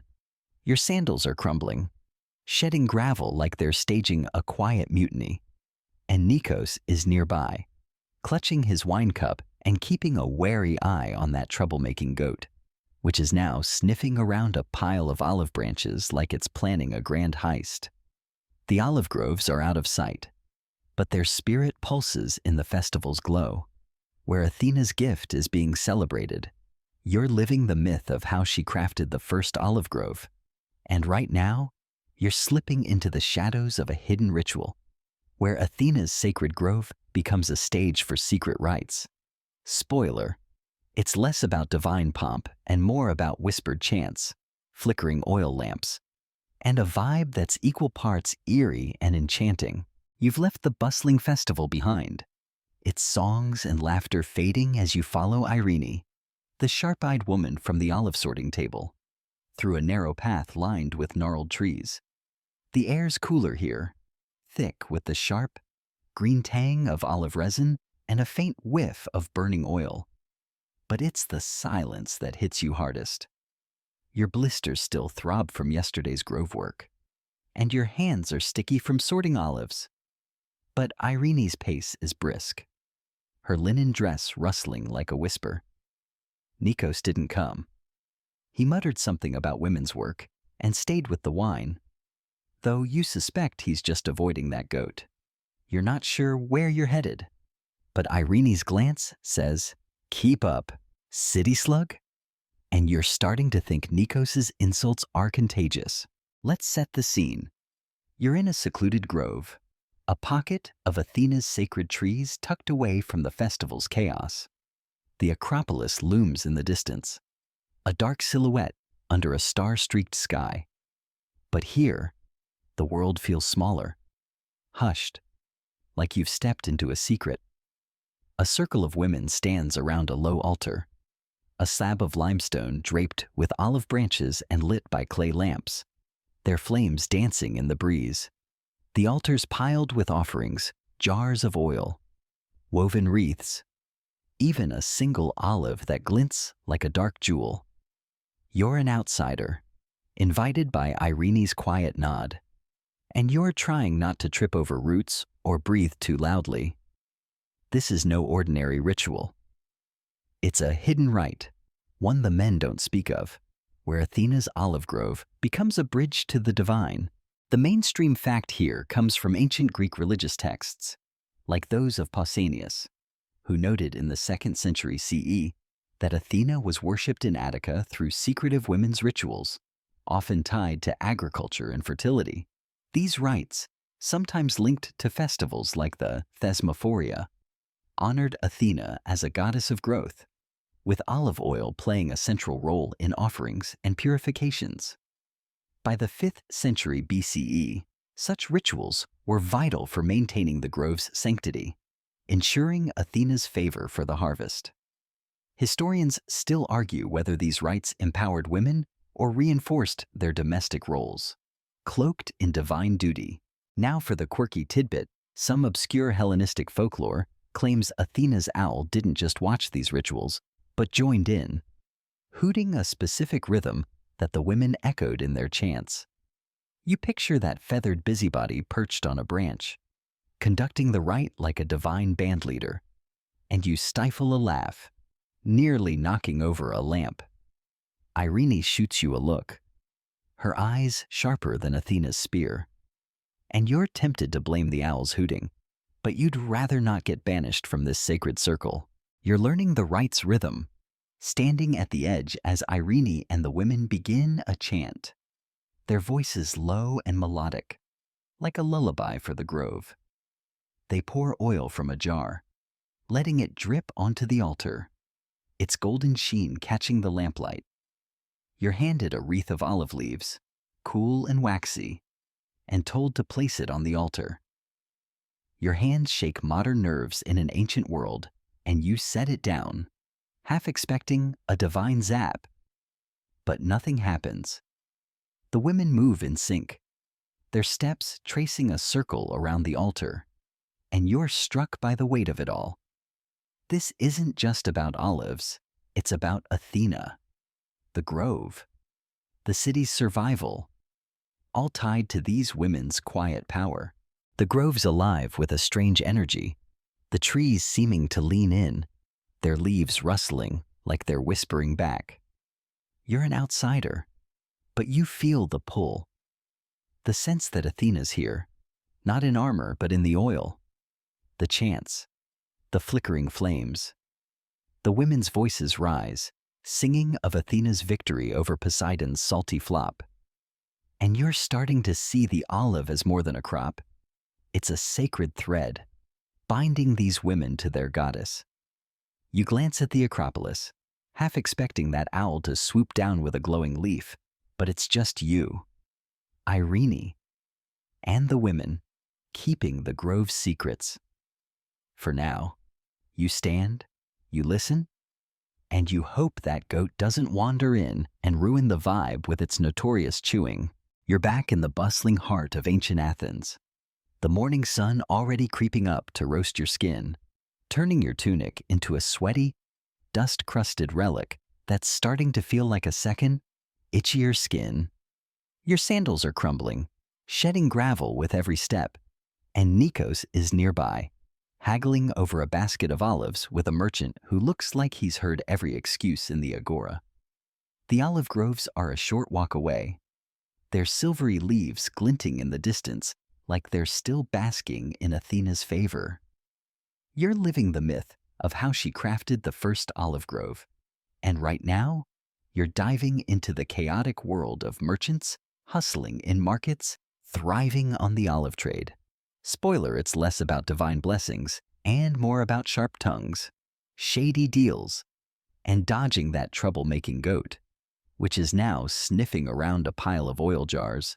You've left the secretive ritual of the women's grove behind, its chants and flickering lamps fading into memory, though Irene's sharp-eyed glance still lingers in your mind. You're in the agora now, Athens' open-air market, a maze of stalls and shouting vendors that makes your head spin. The air's thick with the scent of olive oil, roasted barley, and that faint, herbal tang of thyme, but it's the chaos that hits you hardest. Your blisters are still throbbing from days of grove work, and your hands are sticky from sorting olives. But the market's energy is infectious. Nikos is deep in a deal, waving his hands like he's conducting a very angry orchestra, and you're trying not to trip over a stray clay pot or get trampled by a donkey loaded with amphorae. Let's set the scene. You're weaving through the agora, past stalls piled with olives, oil jars, and woven wreaths. The crowd a mix of farmers, traders, and kids darting underfoot like they're playing a game of annoy the adults. Merchants shout over each other, hawking oil that's blessed by Athena herself, though you're pretty sure Nikos' neighbor just pressed it last week. You're holding a small clay jug, a sample of oil Nikos wants you to deliver to a buyer, and you're dodging elbows and baskets while trying not to spill. The Acropolis looms above, a reminder that Athena's gift fuels this frenzy, turning her olive into liquid gold that's making Athens hum. You're learning how the olive trade isn't just a job, it's a hustle, and you're the weakest link in this loud, greasy machine. The mainstream fact here comes from ancient Greek economic records, like those referenced by Demosthenes in the 4th century BCE, which show that olive oil was Athens' top export, shipped in amphorae to Egypt, Crete, and beyond. By the 5th century BCE, The olive trade was so vital that laws protected sacred groves, and merchants grew rich brokering oil deals in the agora. Athena's mythic grove wasn't just a crop, it was the backbone of Athens's wealth, funding temples, navies, and festivals. Historians still argue whether this trade boom was driven by Athena's myth inspiring civic pride, or just savvy merchants exploiting Mediterranean demand. Now for the quirky tidbit, some obscure Greek tales, whispered in later market gossip, claim Athena's owl would swoop into the agora at dawn, perching on the best oil jars to mark them for success. You picture that feathered busybody flapping over the stalls, picking Nikos's oil while ignoring his rivals, and you stifle a laugh, nearly dropping the jug. Nikos notices, muttering, "Focus, city donkey," and you're tempted to tell him about the owl's market picks, but you'd rather not get a lecture on divine commerce. You're learning the art of the hustle the hard way. Nikos hands you off to a merchant named Thales, a wiry guy with a grin sharp as a pruning knife. He's inspecting your jug, sniffing the oil like it's a fine wine, and you're trying to look confident while sweating through your tunic. "Good enough," Thales says, but his tone suggests he's already planning to lowball Nikos. You're roped into haggling, stammering through prices you barely understand, and Thales laughs, tossing you a copper coin for effort. You're starting to see how the olive trade works, not just growing the fruit, but selling it, bargaining, and dodging scams. The agora is alive with deals, merchants shouting, donkeys braying. And that goat? Yep. It's back now, chewing a stray olive branch like it owns the place. You weave through the stalls, delivering the jug to another buyer, your hand shaking as you dodge a cart piled with amphorae. The market's a microcosm of Athens' olive obsession. Oil jars line every stall, wreaths hang overhead, and even the bread's slathered with the stuff. You're struck by the olive's reach, not just in groves or rituals, but in every deal, every coin, every shout. Athena's myth feels alive here, her gift fueling this chaotic pulse. You glance at the Acropolis, half expecting her owl to swoop down with a divine sales tip. But it's just you, Thales, and the market's roar, trading the fruit that's tougher than your resolve. Poseidon's probably still sulking over his salty spring. But Athena's oil is king, and you're part of the hustle, blisters and all, hoping you don't spill the jug and ruin Nikos's day. You're still caught in the whirlwind of ancient Athens's agora, the morning sun now climbing high, turning your tunic into a sweaty, dust-caked relic that's practically screaming for a break. Your sandals are crumbling, shedding gravel like they're staging a silent protest. And Nikos is nearby, wrapping up a deal with a merchant while keeping one eye on that troublemaking goat, which is now sniffing a stack of olive wreaths like it's planning a grand theft. The olive groves are a short trek away, their silvery leaves glinting in the distance, but their spirit fuels this market's chaos.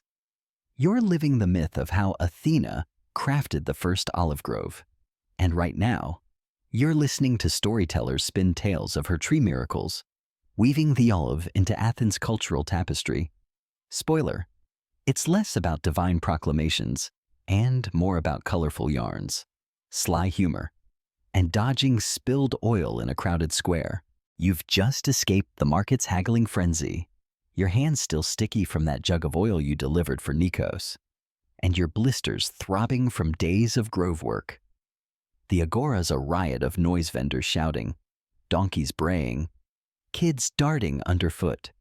But you've found a quieter corner, where a storyteller named Cleon is holding court.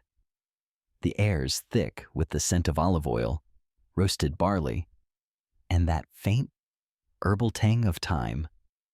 But it's Cleon's voice that pulls you in, low and rhythmic, like a lullaby for the market's chaos. Nikos is still back at the stalls, probably arguing over a copper coin, But you're here, sitting on a stone bench, your wine cup empty and your ears wide open. You're not just resting, you're learning how the olive's myth takes root through stories that make Athena's gift feel like magic. Let's set the scene. You're in a shaded nook of the agora, the Acropolis looming above like a silent judge under a cloudless sky. Cleon, a wiry old man with a beard that's seen better days, is perched on a stool, his hands waving like he's conjuring the gods themselves.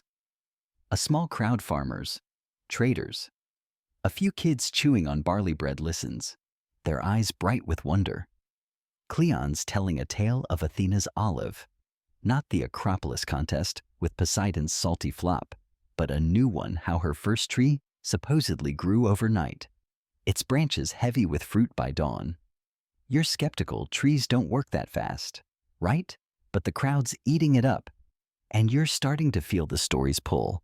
Like a warm blanket on a chilly night, the mainstream fact here comes from ancient Greek oral traditions, as noted by later writers like Herodotus, who described how myths about Athena's olive were spread through storytelling, cementing its sacred status in Attic culture. By the 5th century BCE, these tales were a cultural glue, linking farmers, merchants, and priests to Athena's gift, with olive miracles often tied to festivals like the Panathenea. Historians still argue whether these stories were religious propaganda to protect sacred groves or just creative ways to explain bumper harvests. Now for the quirky tidbit, some obscure Greek folklore, preserved in later poetic fragments, claims Athena's first olive tree didn't just grow, it spoke, whispering harvest tips to farmers who slept beneath it.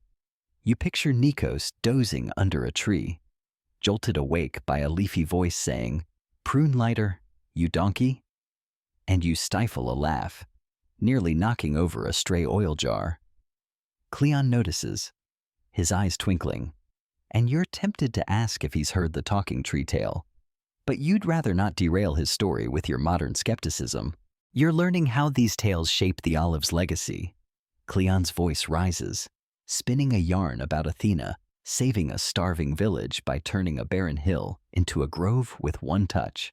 The crowd gasps, and you're drawn in, picturing her armor glinting as trees sprout like magic.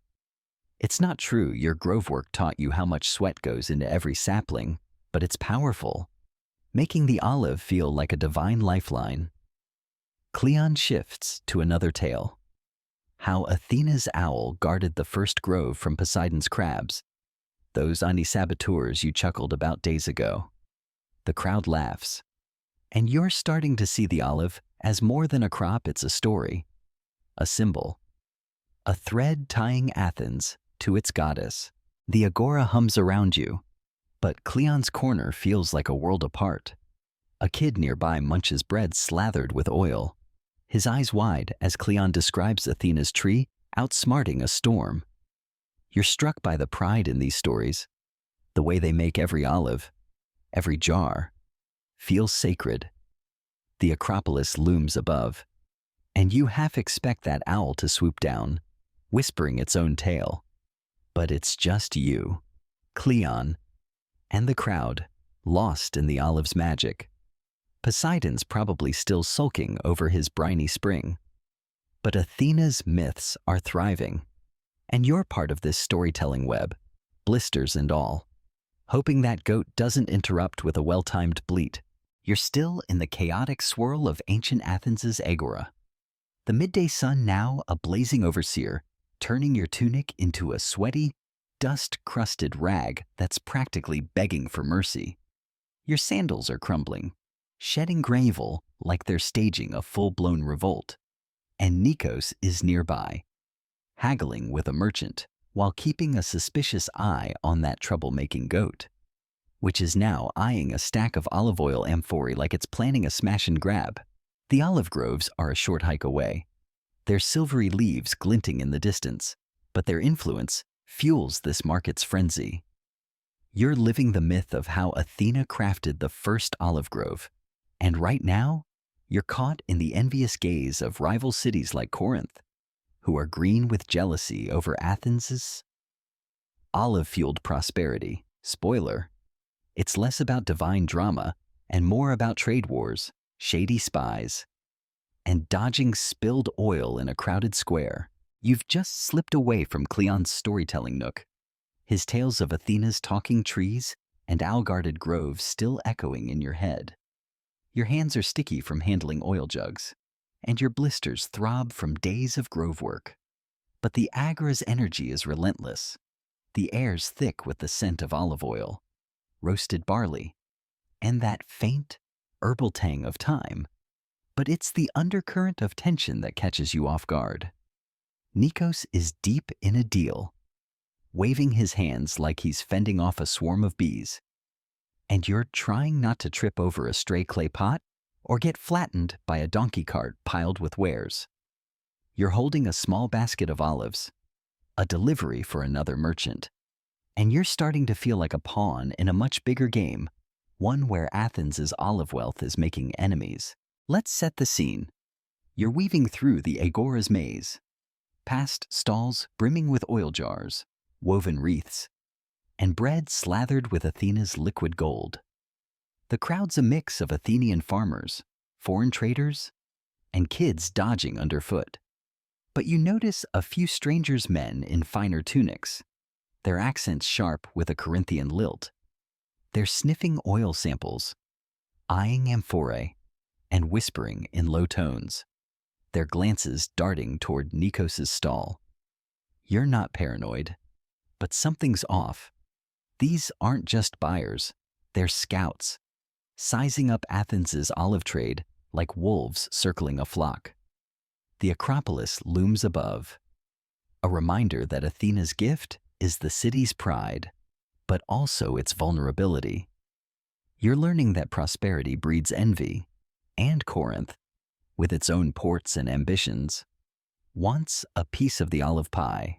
The mainstream fact here comes from ancient Greek economic records, like those of Thucydides, who noted in the 5th century BCE that Athens' olive oil exports gave it a trade edge over rivals like Corinth, which relied more on pottery and maritime tolls.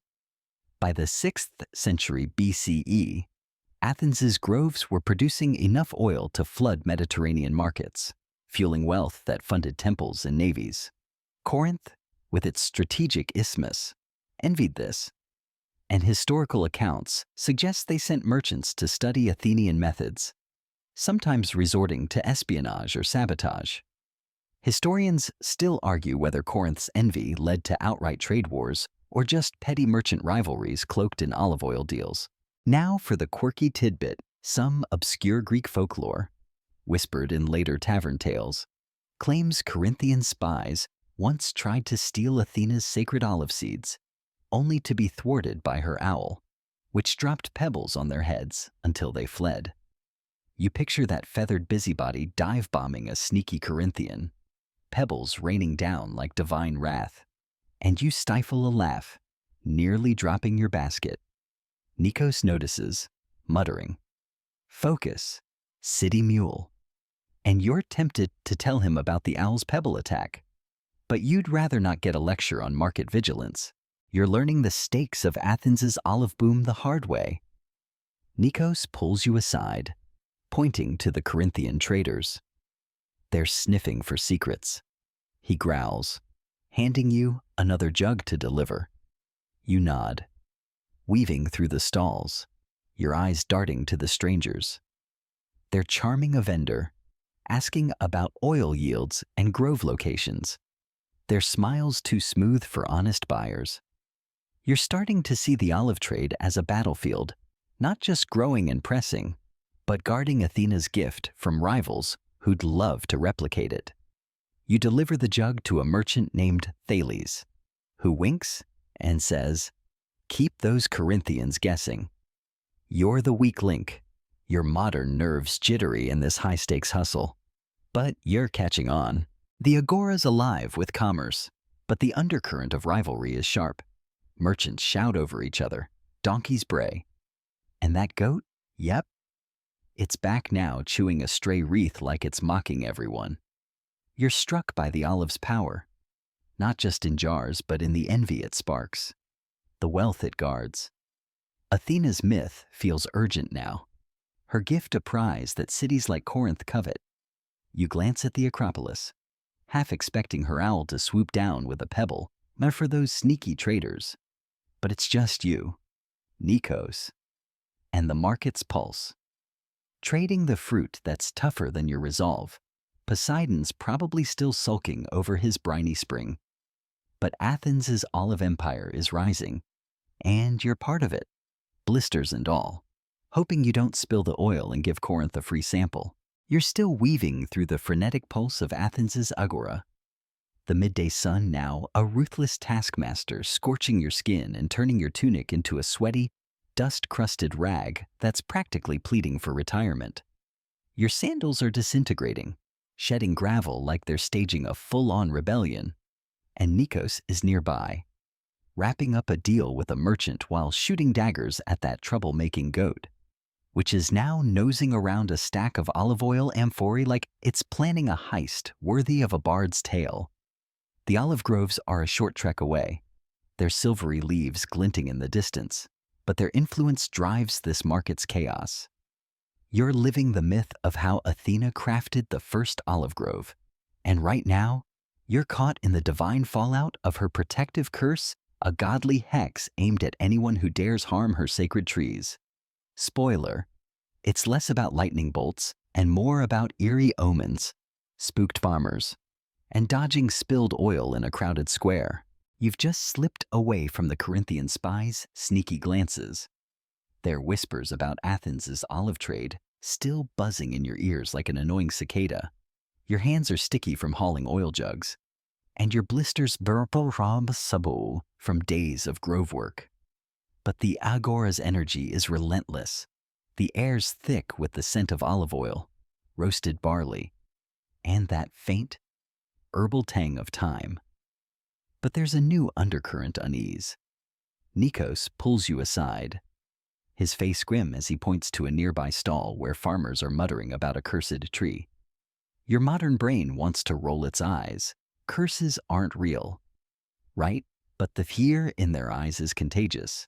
And you're starting to wonder if Athena's got a divine hit list for grove vandals. Let's set the scene.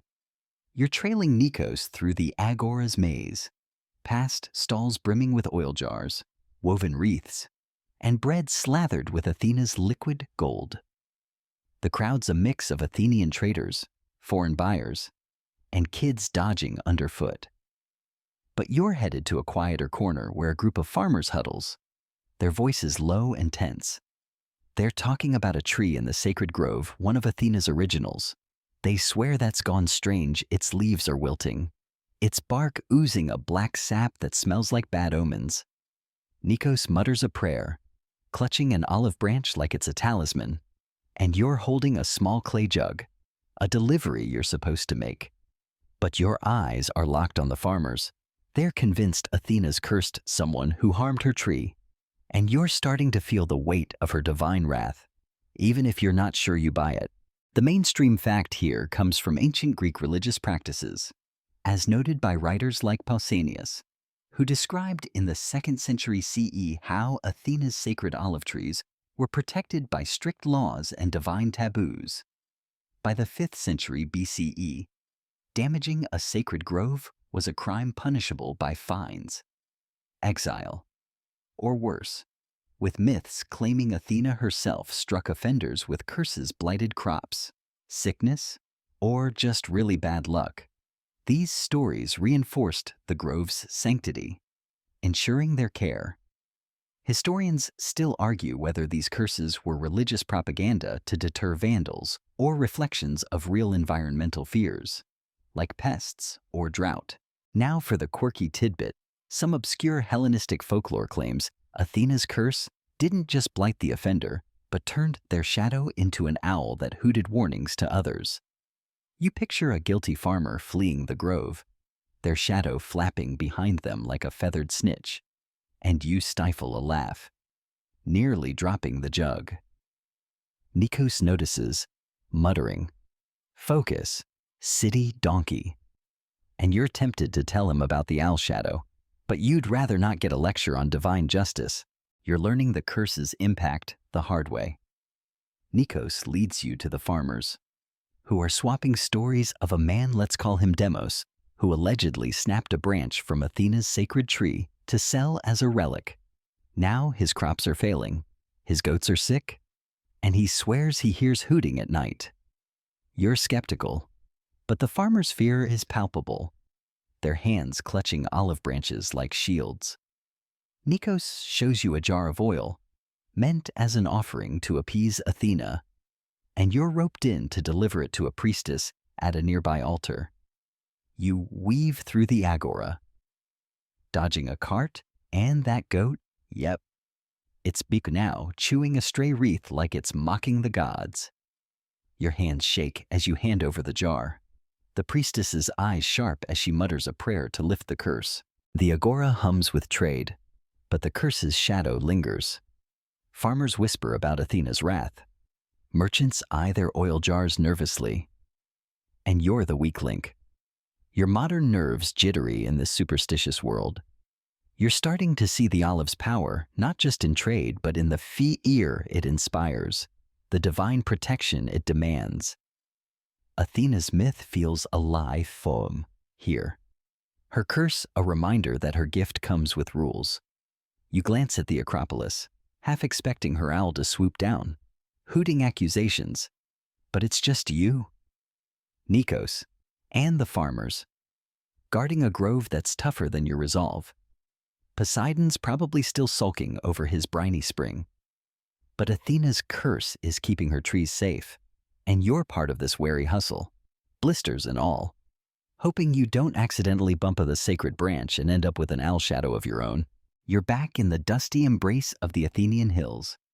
The afternoon sun now a relentless tyrant, scorching your skin and turning your tunic into a sweaty, dust-crusted rag that's practically begging for a bonfire.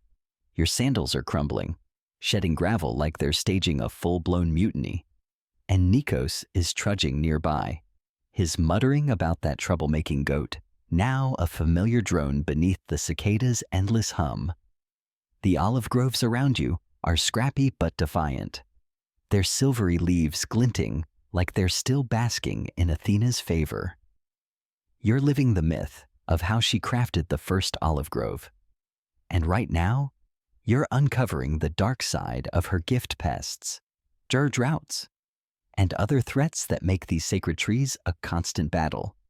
Spoiler, it's less about divine protection and more about gritty survival, swatting bugs, and hoping you don't kill a sapling with your clumsy hands. You've left the agora's chaotic buzz behind, its merchants and Corinthian spies fading into memory, though the weight of Athena's curse on grove vandals still lingers like a bad dream. Your hands are sticky from handling oil jugs, and your blisters throb from weeks of grove work. But you're back in the heart of the olive trees, where the air's thick with the sharp, green tang of resin and the dusty bite of sun-baked sorupsul. Nikos is inspecting a sapling, his face grim as he points to tiny holes in its leaves. And you're holding a clay jug of water, trying not to spill it while your arms scream for mercy. You're not just tending trees, you're fighting a war against nature's wrath. And you're starting to wonder if Athena's gift came with a divine pest control manual. Let's set the scene. You're deep in the grove, surrounded by young olive trees, their twisted trunks looking like they've already survived a few bad harvests and worse luck. The Acropolis looms in the distance, a reminder that Athena's watching. But down here, it's just you, Nikos, and a swarm of tiny enemies, olive flies, weevils, and a drought that's turning the soil to dust. Farmers are scattered through the grove, muttering prayers and swatting at bugs, their hands moving with the desperate precision of people who know one bad season could mean starvation. You're roped in to help, your modern nerves jangling. Nikos hands you a woven net to drape over a sapling, keeps the flies off. He grumbles, and you're tempted to ask if it also keeps away Poseidon's cursed crabs, but you'd rather not earn another of his colorful insults. The mainstream fact here comes from ancient Greek agricultural records, like those of Theophrastus, who noted in the 4th century BCE that olive groves in Attica faced constant threats from pests like the olive fruit fly and droughts that could decimate yields. By the 5th century BCE, farmers had developed techniques, nets, herbal repellents, and careful watering to protect Athena's sacred trees, which were vital to Athens' economy. Historians still argue whether these challenges inspired myths about Athena's protective curses, or were just practical hurdles that farmers overcome with grit and ingenuity. Now for the quirky tidbit, some obscure Greek folklore, whispered in later rural tales, claims Athena sent her owl to eat olive pests, its glowing eyes scaring off flies at night. You picture that feathered busybody swooping through the grove, snacking on bugs like a divine exterminator, and you stifle a laugh, nearly dropping the net. Nikos notices, muttering, "Focus, city donkey." And you're tempted to tell him about the owl's pest patrol, but you'd rather not get a lecture on grove vigilance. You're learning the grove's dark side the hard way. Nikos shows you how to wrap the net around the sapling, securing it with twine that's rougher than your patience. You fumble, the net slipping like it's got a grudge, and a fly buzzes past your ear, mocking your efforts. The drought's worse, Nikos points to cracked soil, explaining how the trees need just enough water to survive, but not so much they drown. You pour from the jug, your arms shaking, and watch the earth drink it up, the sapling's leaves perking slightly.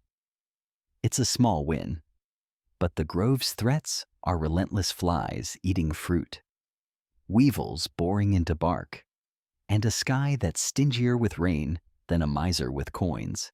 The grove's alive with struggle. Farmers nearby are smearing herbal paste on trunks, a mix of thyme and ash that smells like a bad cooking experiment but keeps bugs at bay. Kids haul water jugs, dodging roots, and women weave more nets, their hands moving with quiet defiance.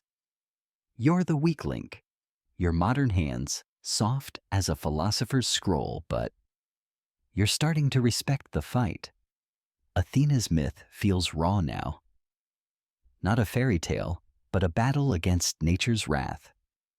You glance at the Acropolis, half expecting her owl to swoop down with a divine bug zapper. But it's just you, Nikos, and the farmers, guarding a grove that's tougher than your resolve. Poseidon's probably still sulking over his briny spring, but Athena's trees are fighting to survive, and you're part of it, blisters and all, hoping you don't accidentally drown a sapling or get swarmed by those flies. You're back in the sun-scorched Athenian hills, the afternoon sun now a merciless overlord, turning your tunic into a sweaty, dust-crusted rag that's practically begging for a ceremonial burning. Your sandals are crumbling, shedding gravel like they're staging a full-scale revolt, and Nikos is trudging nearby, his muttering about that troublemaking goat, now a steady hum beneath the cicada's relentless buzz. The olive groves around you are scrappy but stubborn, their silvery leaves glinting like they're still basking in Athena's divine favor. You're living the myth of how she crafted the first olive grove, and right now, you're stumbling across sailors who swear by olive charms to guard their ships on the treacherous Aegean seas. Spoiler, it's less about godly miracles and more about weathered hands, whispered prayers, and dodging storms that could make Poseidon cackle with glee. You've left the grove's pest-ridden battles behind, the memory of olive flies and drought-cracked soil still itching in your mind like a bad rash. Your hands are sticky from weeks of hauling oil jugs and nets, and your blisters throb from endless grove work. But you're now at the edge of Athens, near a rocky shore where the Aegean laps at the cliffs like it's sizing them up. The air's thick with the sharp, green tang of olive resin, mixed with the briny sting of sea salt. And you're trying and not to slip on the seaweed-slick stones. Nikos tagged along, mostly to escape that goat, which you're pretty sure is still plotting chaos back in the agora. You're holding a small olive branch, a gift from a sailor named Callias, and you're starting to feel like you've wandered into a maritime side quest of Athena's myth. Let's set the scene. You're standing on a pebbled beach, the Acropolis, a distant silhouette under a cloud-streaked sky. A handful of sailors are gathered around a wooden ship, its hull patched with pitch and prayers. They're tying olive branches to the prow, their hands rough as the cliffs, and muttering charms to Athena for safe passage. The sea's a restless beast, its waves hissing like they have got a grudge, and you're learning that sailors trust Athena's olive as much as farmers do. Maybe more, given Poseidon's track record. Callias, a grizzled captain with a beard like tangled nets, hands you the branch, saying, "It's Athena's shield against the deep." You nod, your modern skepticism wobbling, because these guys look like they have seen storms that'd make you cry for land. The mainstream fact here comes from ancient Greek maritime records, like those referenced by Hesiod, who noted in the 8th century BCE that sailors often carried olive tokens, branches, leaves, or oil vials as protective charms on Aegean voyages. By the 5th century BCE, Athena's olive was a maritime talisman, tied to her role as a goddess of wisdom and navigation, countering Poseidon's volatile seas. These charms were so common that shipwrecks found off Attica often contain olive wood or oil amphorae, proof of their sacred status. Historians still argue whether these tokens were purely superstitious or a practical way to carry oil for trade and survival. Now for the quirky tidbit. Some obscure Greek folklore, whispered in later coastal tales, claims Athena's olive charms could glow faintly at night, guiding ships through storms like a divine lighthouse.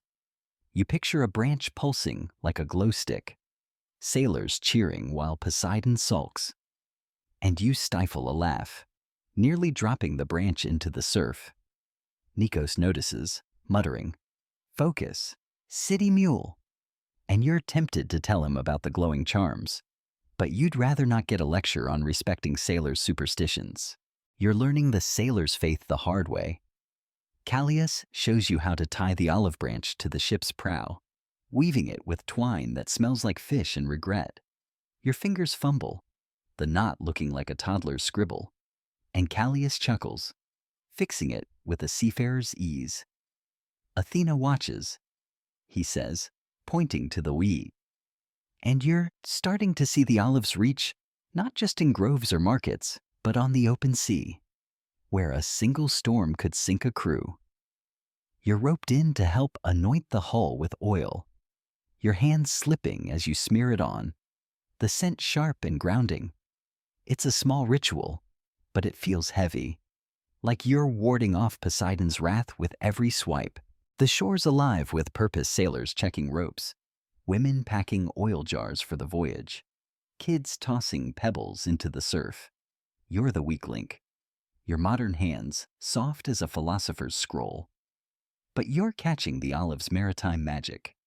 Athena's myth feels vital here, not a dusty tale, but a lifeline for men who sail under Poseidon's moody gaze.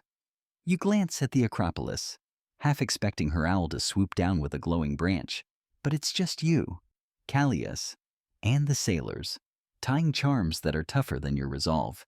Poseidon's probably plotting a storm to spite Athena's trees, but her olive is holding strong, and you're part of it, blisters and all, hoping you don't accidentally untie the charm and doom the ship to a watery grave. You're back in the sun-drenched hills of ancient Athens, the late afternoon sun now a slightly less brutal taskmaster, though it's still turning your tunic into a sweaty, dust-crusted rag that's practically screaming for a wash. Your sandals are crumbling, shedding gravel like they're staging a full-on rebellion, and Nikos is trudging nearby, his muttering about that troublemaking goat now a familiar hum beneath the cicada's relentless buzz. The olive groves are all around you, their silvery leaves glinting like they're still basking in Athena's divine favor. You're living the myth of how she crafted the first olive grove.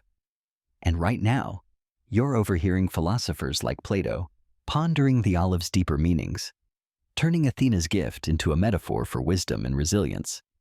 Spoiler, it's less about divine revelations and more about heady debates, dusty scrolls, and dodging stray olive pits in a shaded courtyard. You've left the salty shore and the sailor's olive charms behind.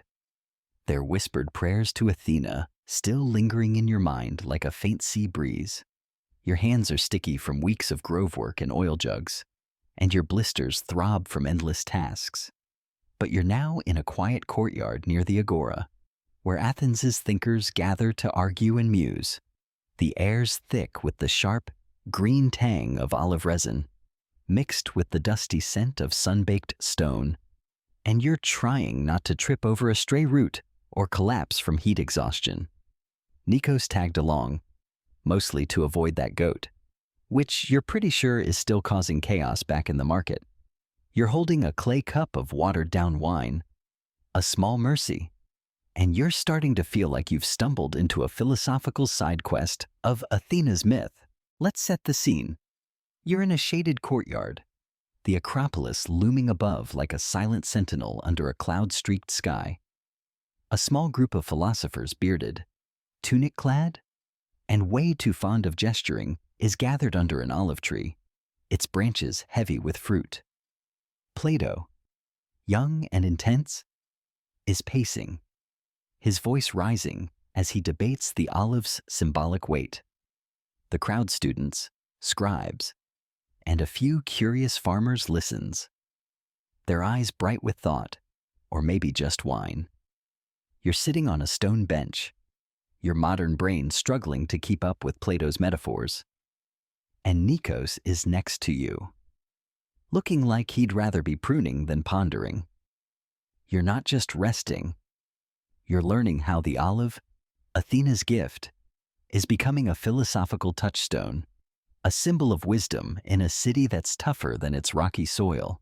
The mainstream fact here comes from ancient Greek philosophical texts, like Plato's own dialogues, which often used natural imagery, trees, crops, light to explore concepts like knowledge and virtue.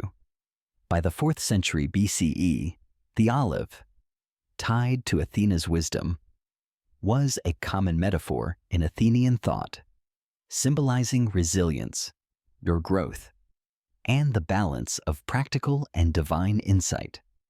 Philosophers saw the olive's ability to thrive in harsh soil as a mirror for the soul's pursuit of truth. Historians still argue whether these metaphors were inspired by Athena's myth or simply reflected the olive's economic dominance in Attica's culture. Now for the quirky tidbit. Some obscure Hellenistic anecdotes claim Athena's owl would perch on philosophers' shoulders during olive debates, hooting to signal a winning argument. You picture that feathered busybody landing on Plato's arm, hooting like a divine debate coach, and you stifle a laugh, nearly spilling your wine. Nikos notices, muttering, "Focus, city mule." And you're tempted to tell him about the owl's hooting referee, but you'd rather not get a lecture on respecting thinkers. You're learning the olive's philosophical weight the hard way. Plato's voice rises, comparing the olive tree to the mind, its roots seeking truth, its branches reaching for wisdom. You nod, pretending you follow, but your modern brain's screaming for a simpler explanation, maybe with diagrams. He gestures to the tree above, its leaves catching the sunlight, and says, "As the olive endures drought, so must we endure ignorance." The crowd murmurs approval, and you're starting to see the olive as more than a crop. It's a metaphor, a teacher, a challenge. Nikos snorts, muttering, "I'd rather eat it than think it." And you grin, appreciating his grounded take in this sea of abstractions. The courtyard's alive with ideas. Students scribbling on wax tablets, scribes arguing over scroll translations, and farmers like Nikos looking mildly annoyed. You're the weak link, your modern mind fuzzy from heat and philosophy, but you're catching the olive's deeper pull. Athena's myth feels layered now, not just a gift, but a symbol of Athens' stubborn wisdom, outsmarting Poseidon's briny flop. You take a sip of wine, tart and warm, and glance at the Acropolis, half expecting her owl to swoop down, hooting Plato's next point. But it's just you, Nikos, and the thinkers, wrestling with ideas that are tougher than your resolve. For now, you listen, you sip, and you hope that goat doesn't wander in and start chewing Plato's scrolls. You're back in the sun-baked hills of ancient Athens, the late afternoon sun now a slightly gentler tyrant, though it's still turning your tunic into a sweaty, dust-crusted rag that's practically begging for a ritual cleansing. Your sandals are crumbling, shedding gravel like they're staging a full-blown mutiny, and Nikos is trudging nearby, his muttering about that troublemaking goat, now a familiar drone beneath the cicada's endless hum. The olive groves around you are scrappy but resilient, their silvery leaves glinting like they're whispering Athena's secrets. You're living the myth of how she crafted the first olive grove, and right now, you're feeling the weight of her eternal watch, her divine presence lingering in every branch, every leaf, like a goddess who never clocks out. Spoiler, it's less about celestial fanfare and more about quiet vigilance, weathered farmers, and dodging stray olive pits in the dirt. You've left the philosophical courtyard behind, Plato's lofty olive metaphors still swirling in your head like a particularly stubborn dream. Your hands are sticky from weeks of grove work, oil jugs, and festival wreaths, and your blisters throb from endless tasks. But you're back in the heart of the olive groves, where the air's thick with the sharp green tang of resin and the dusty bite of sun-baked soil. Nikos is inspecting a sapling, his calloused hands moving with the reverence of someone who knows Athena's watching. You're holding a clay jug of water, trying, Mama, to spill it while your arms beg for mercy, and you're starting to sense her presence, not in armor or thunderbolts, but in the grove itself, a quiet hum that makes your modern nerves tingle. Let's set the scene. You're deep in the grove, surrounded by young olive trees, their twisted trunks looking like they've weathered storms, pests, and Poseidon's salty grudges. The Acropolis looms in the distance, a rocky sentinel under a cloud-streaked sky. But here, the world feels alive with something bigger. Farmers are scattered through the grove, pruning branches, mounding soil, and muttering prayers to Athena, their voices blending with the rustle of leaves.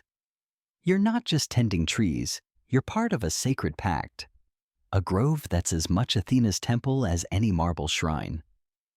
Nikos points to a gnarled tree, older than the rest, its bark like wrinkled leather.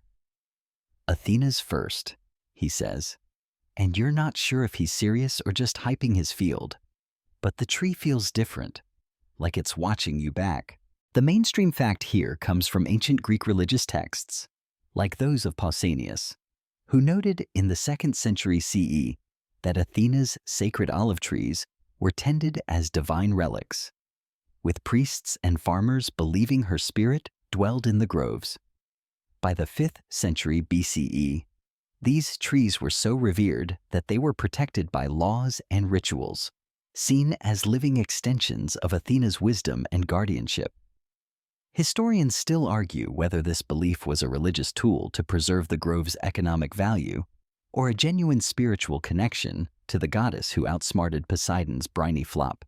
Now for the quirky tidbit. Some obscure Hellenistic folklore claims Athena's owl didn't just guard the groves, but left feathers in the branches as signs of her watch, glowing faintly to guide farmers at night.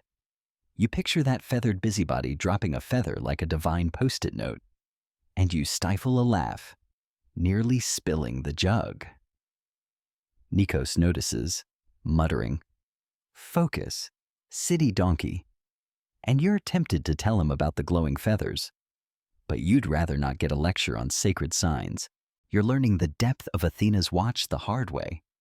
Nikos shows you how to check a sapling's leaves for pests, his fingers brushing the silvery foliage like it's a holy text. You try, your modern hands clumsy, and spot a tiny olive fly, which you swat with more enthusiasm than skill. Careful, Nikos snaps. Athena sees. You're not sure if he means the goddess or the tree, but you're starting to feel her presence in every leaf, every root, like a quiet hum that keeps the grove alive. You pour water, watching the soil drink it up, the sapling perking like it's nodding thanks.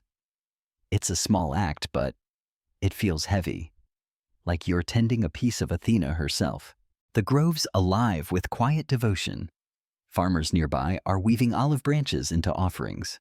Women are smearing herbal paste on trunks, and kids haul water with jugs bigger than their heads. You're the weak link. Your modern nerves jittery under Athena's unseen gaze. But you're catching the grove's rhythm. Her myth feels eternal now. Not a one-off gift, but a living bond, tying every farmer to the goddess who gave them hope. You glance at the Acropolis, half expecting her owl to swoop down with a glowing feather. But it's just you, Nikos, and the grove, thriving under a watch that's tougher than your resolve. Poseidon's probably still sulking over his salty spring. But Athena's spirit is here, and you're part of it, blisters and all, hoping you don't accidentally snap a sacred branch and earn a divine timeout. You're still deep in the sun-scorched hills of ancient Athens, the late afternoon sun now easing into a golden glow, though it's still coaxing sweat from your brow and turning your tunic into a dusty, sweat-soaked relic that's practically begging for a wash. Your sandals are crumbling, shedding gravel like they're staging a quiet rebellion, and Nikos is trudging nearby, his muttering about that troublemaking goat now a familiar hum beneath the cicada's fading drone.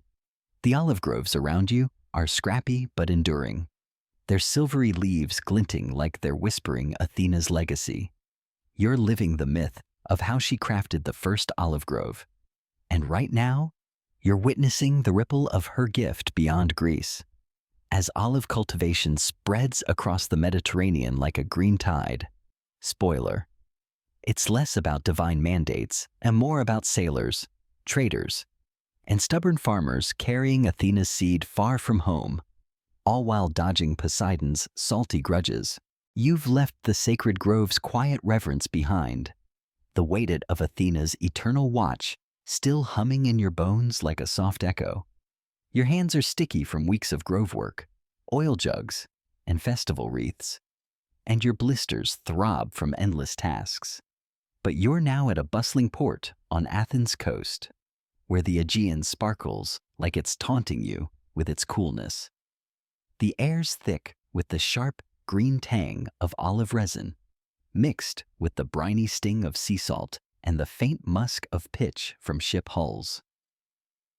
Nikos tagged along, mostly to escape that goat, which you're pretty sure is still causing havoc back in the agora. You're holding a small olive sapling, a gift from a trader named Thales, and you're starting to feel like you've stumbled into the global chapter of Athena's myth. Let's set the scene. You're standing on a pebbled dock, the Acropolis a distant silhouette under a cloud-streaked sky. Ships bob in the harbor, their prows adorned with olive branches, those sailor charms you tied days ago, back when Callias taught you their maritime magic. Traders and sailors bustle around, loading amphorae of oil, baskets of olives, and even saplings like the one you're holding, bound for distant shores like Crete, Egypt, and the Ionian coast. Thales, the wiry merchant with a grin sharp as a pruning knife, is barking orders, his voice cutting through the creak of ropes and splash of waves. You're not just watching. You're learning how Athena's olive is spreading, carried by ships and stubborn mortals who see her gift as a ticket to prosperity. The sea's a restless beast, but these traders trust Athena's trees more than Poseidon's whims.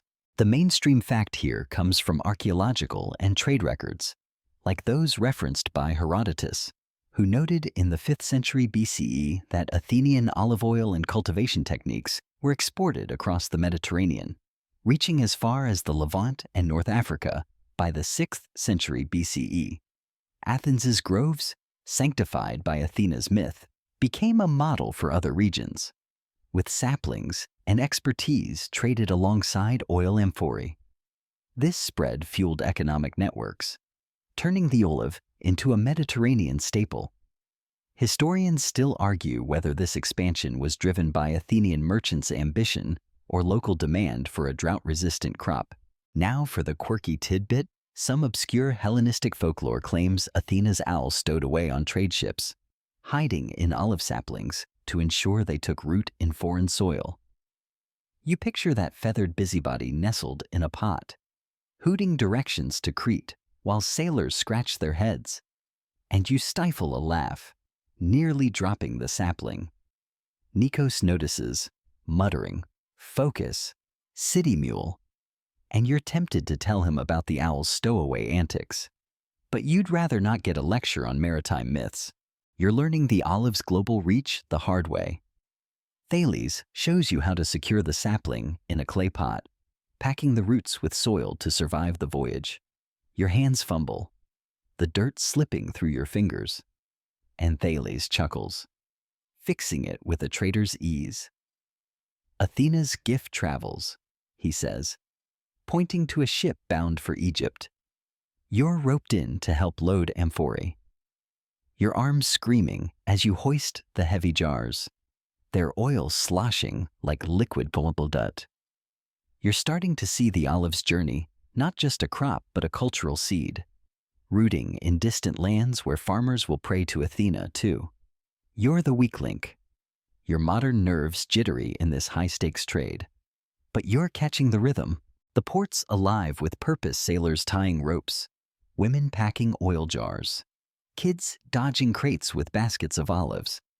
The olive's reach is staggering, not just in Athens's groves or markets, but in the ships carrying Athena's legacy across the sea.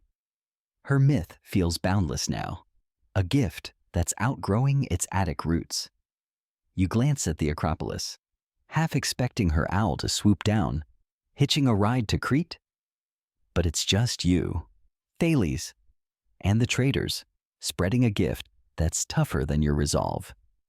Poseidon's probably sulking, plotting a storm to sink these ships. But Athena's olive is sailing, and you're part of it, blisters and all.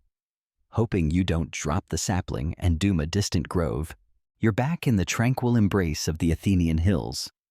The twilight now a gentle veil softening the day's heat, though your tunic remains a sweaty, dust-crusted relic that's practically pleading for a wash. Your sandals are crumbling, shedding gravel like they've given up entirely. And Nikos is nearby, leaning against a gnarled olive tree, his muttering about that troublemaking goat finally silenced by the evening's calm. The olive groves around you are scrappy but eternal, their silvery leaves glinting under the first stars like they're whispering Athena's legacy. You're living the myth of how she crafted the first olive grove, and right now, you're resting under her trees, feeling the weight of their enduring gift as the world fades into a sleepy hush. Spoiler: it's less about divine fanfare and more about quiet moment, weathered roots, and the soft rustle of leaves that carry you into dream. You've left the bustling port behind, the traders' ships and olive saplings bound for distant shores, now a distant hum in your memory. Your hands are sticky from weeks of grove work, oil jugs, and festival wreaths, and your blisters throb from endless tasks. But you're in the heart of the grove, where the air's thick with the sharp, green tang of olive resin and the earthy scent of cooling soil. Nikos is quieter now, his usual grumbling replaced by a rare stillness as he gazes at the trees. You're holding a small olive branch, a keepsake from Irene's ritual nights ago, and you're sinking into the grove's embrace, the world slowing as twilight paints the hills in soft purples and golds. Let's set the scene. You're sprawled under an ancient olive tree, its trunk twisted like an old storyteller, its branches heavy with fruit that glints in the fading light. The Acropolis is a distant silhouette, barely visible under a star-streaked sky, and the grove feels like a sanctuary, alive with the rustle of leaves and the faint chirp of crickets. Farmers have gone home, their tools tucked away, and even the cicadas are winding down, leaving a stillness that wraps you like a blanket. Nikos sits nearby, carving a stick with a bronze knife, his face softened by the dusk. You're not working tonight, you're reflecting, feeling Athena's gift, not as a farmer's burden, but as a quiet miracle that's fed Athens, lit its lamps, and sailed across seas. The mainstream fact here comes from ancient Greek cultural records, like those of Pausanias, who noted in the 2nd century CE that Athena's olive groves were seen as eternal, their trees outliving generations and symbolizing Athens' resilience. By the 5th century BCE, these groves were not just economic engines, but cultural anchors, their fruit and oil woven into every aspect of Athenian life: food, trade, rituals, and art. Historians still argue whether the grove's longevity was due to Athena's mythic blessing or the olive's natural hardiness, thriving in Attica's rocky soil for centuries. Now for the quirky tidbit: some obscure Hellenistic folklore claims Athena's owl would sing to the groves at twilight, its hoots weaving a lullaby that made the trees dream of new harvests. You picture that feathered busybody perched above, hooting a sleepy tune, and you stifle a laugh, nearly dropping your branch. Nikos glances over, muttering, "Focus, city mule," but his tone's softer, like he's half asleep himself. You're tempted to tell him about the owl's lullaby, but you'd rather not break this rare peace. You're learning the grove's timeless pull, lying back against the tree, its bark cool and rough against your aching shoulders. The leaves rustle above, a soft whisper that feels like Athena herself, watching not with judgment, but with quiet pride. You trace the branch in your hands, its leaves waxy and resilient, and think of the journey Nikos's calloused hands, Irene's rituals, Callias's sailor charms, Plato's metaphors, Thales's trade ships. The olive's more than a crop. It's a thread binding Athens to its goddess, its people, its future. You're struck by its reach, from this grove to distant shores, a gift that's outlived empires and will outlive you. The grove's alive with a gentle hum, the trees standing like silent sentinels under the stars. You're the weak link, your modern body weary from weeks of labor, but you're part of this now, woven into the grove's story. Athena's myth feels complete, not a single act, but a living legacy, rooted in every leaf, every jar of oil, every whispered prayer. You glance at the Acropolis, half expecting her owl to swoop down, singing its twilight lullaby.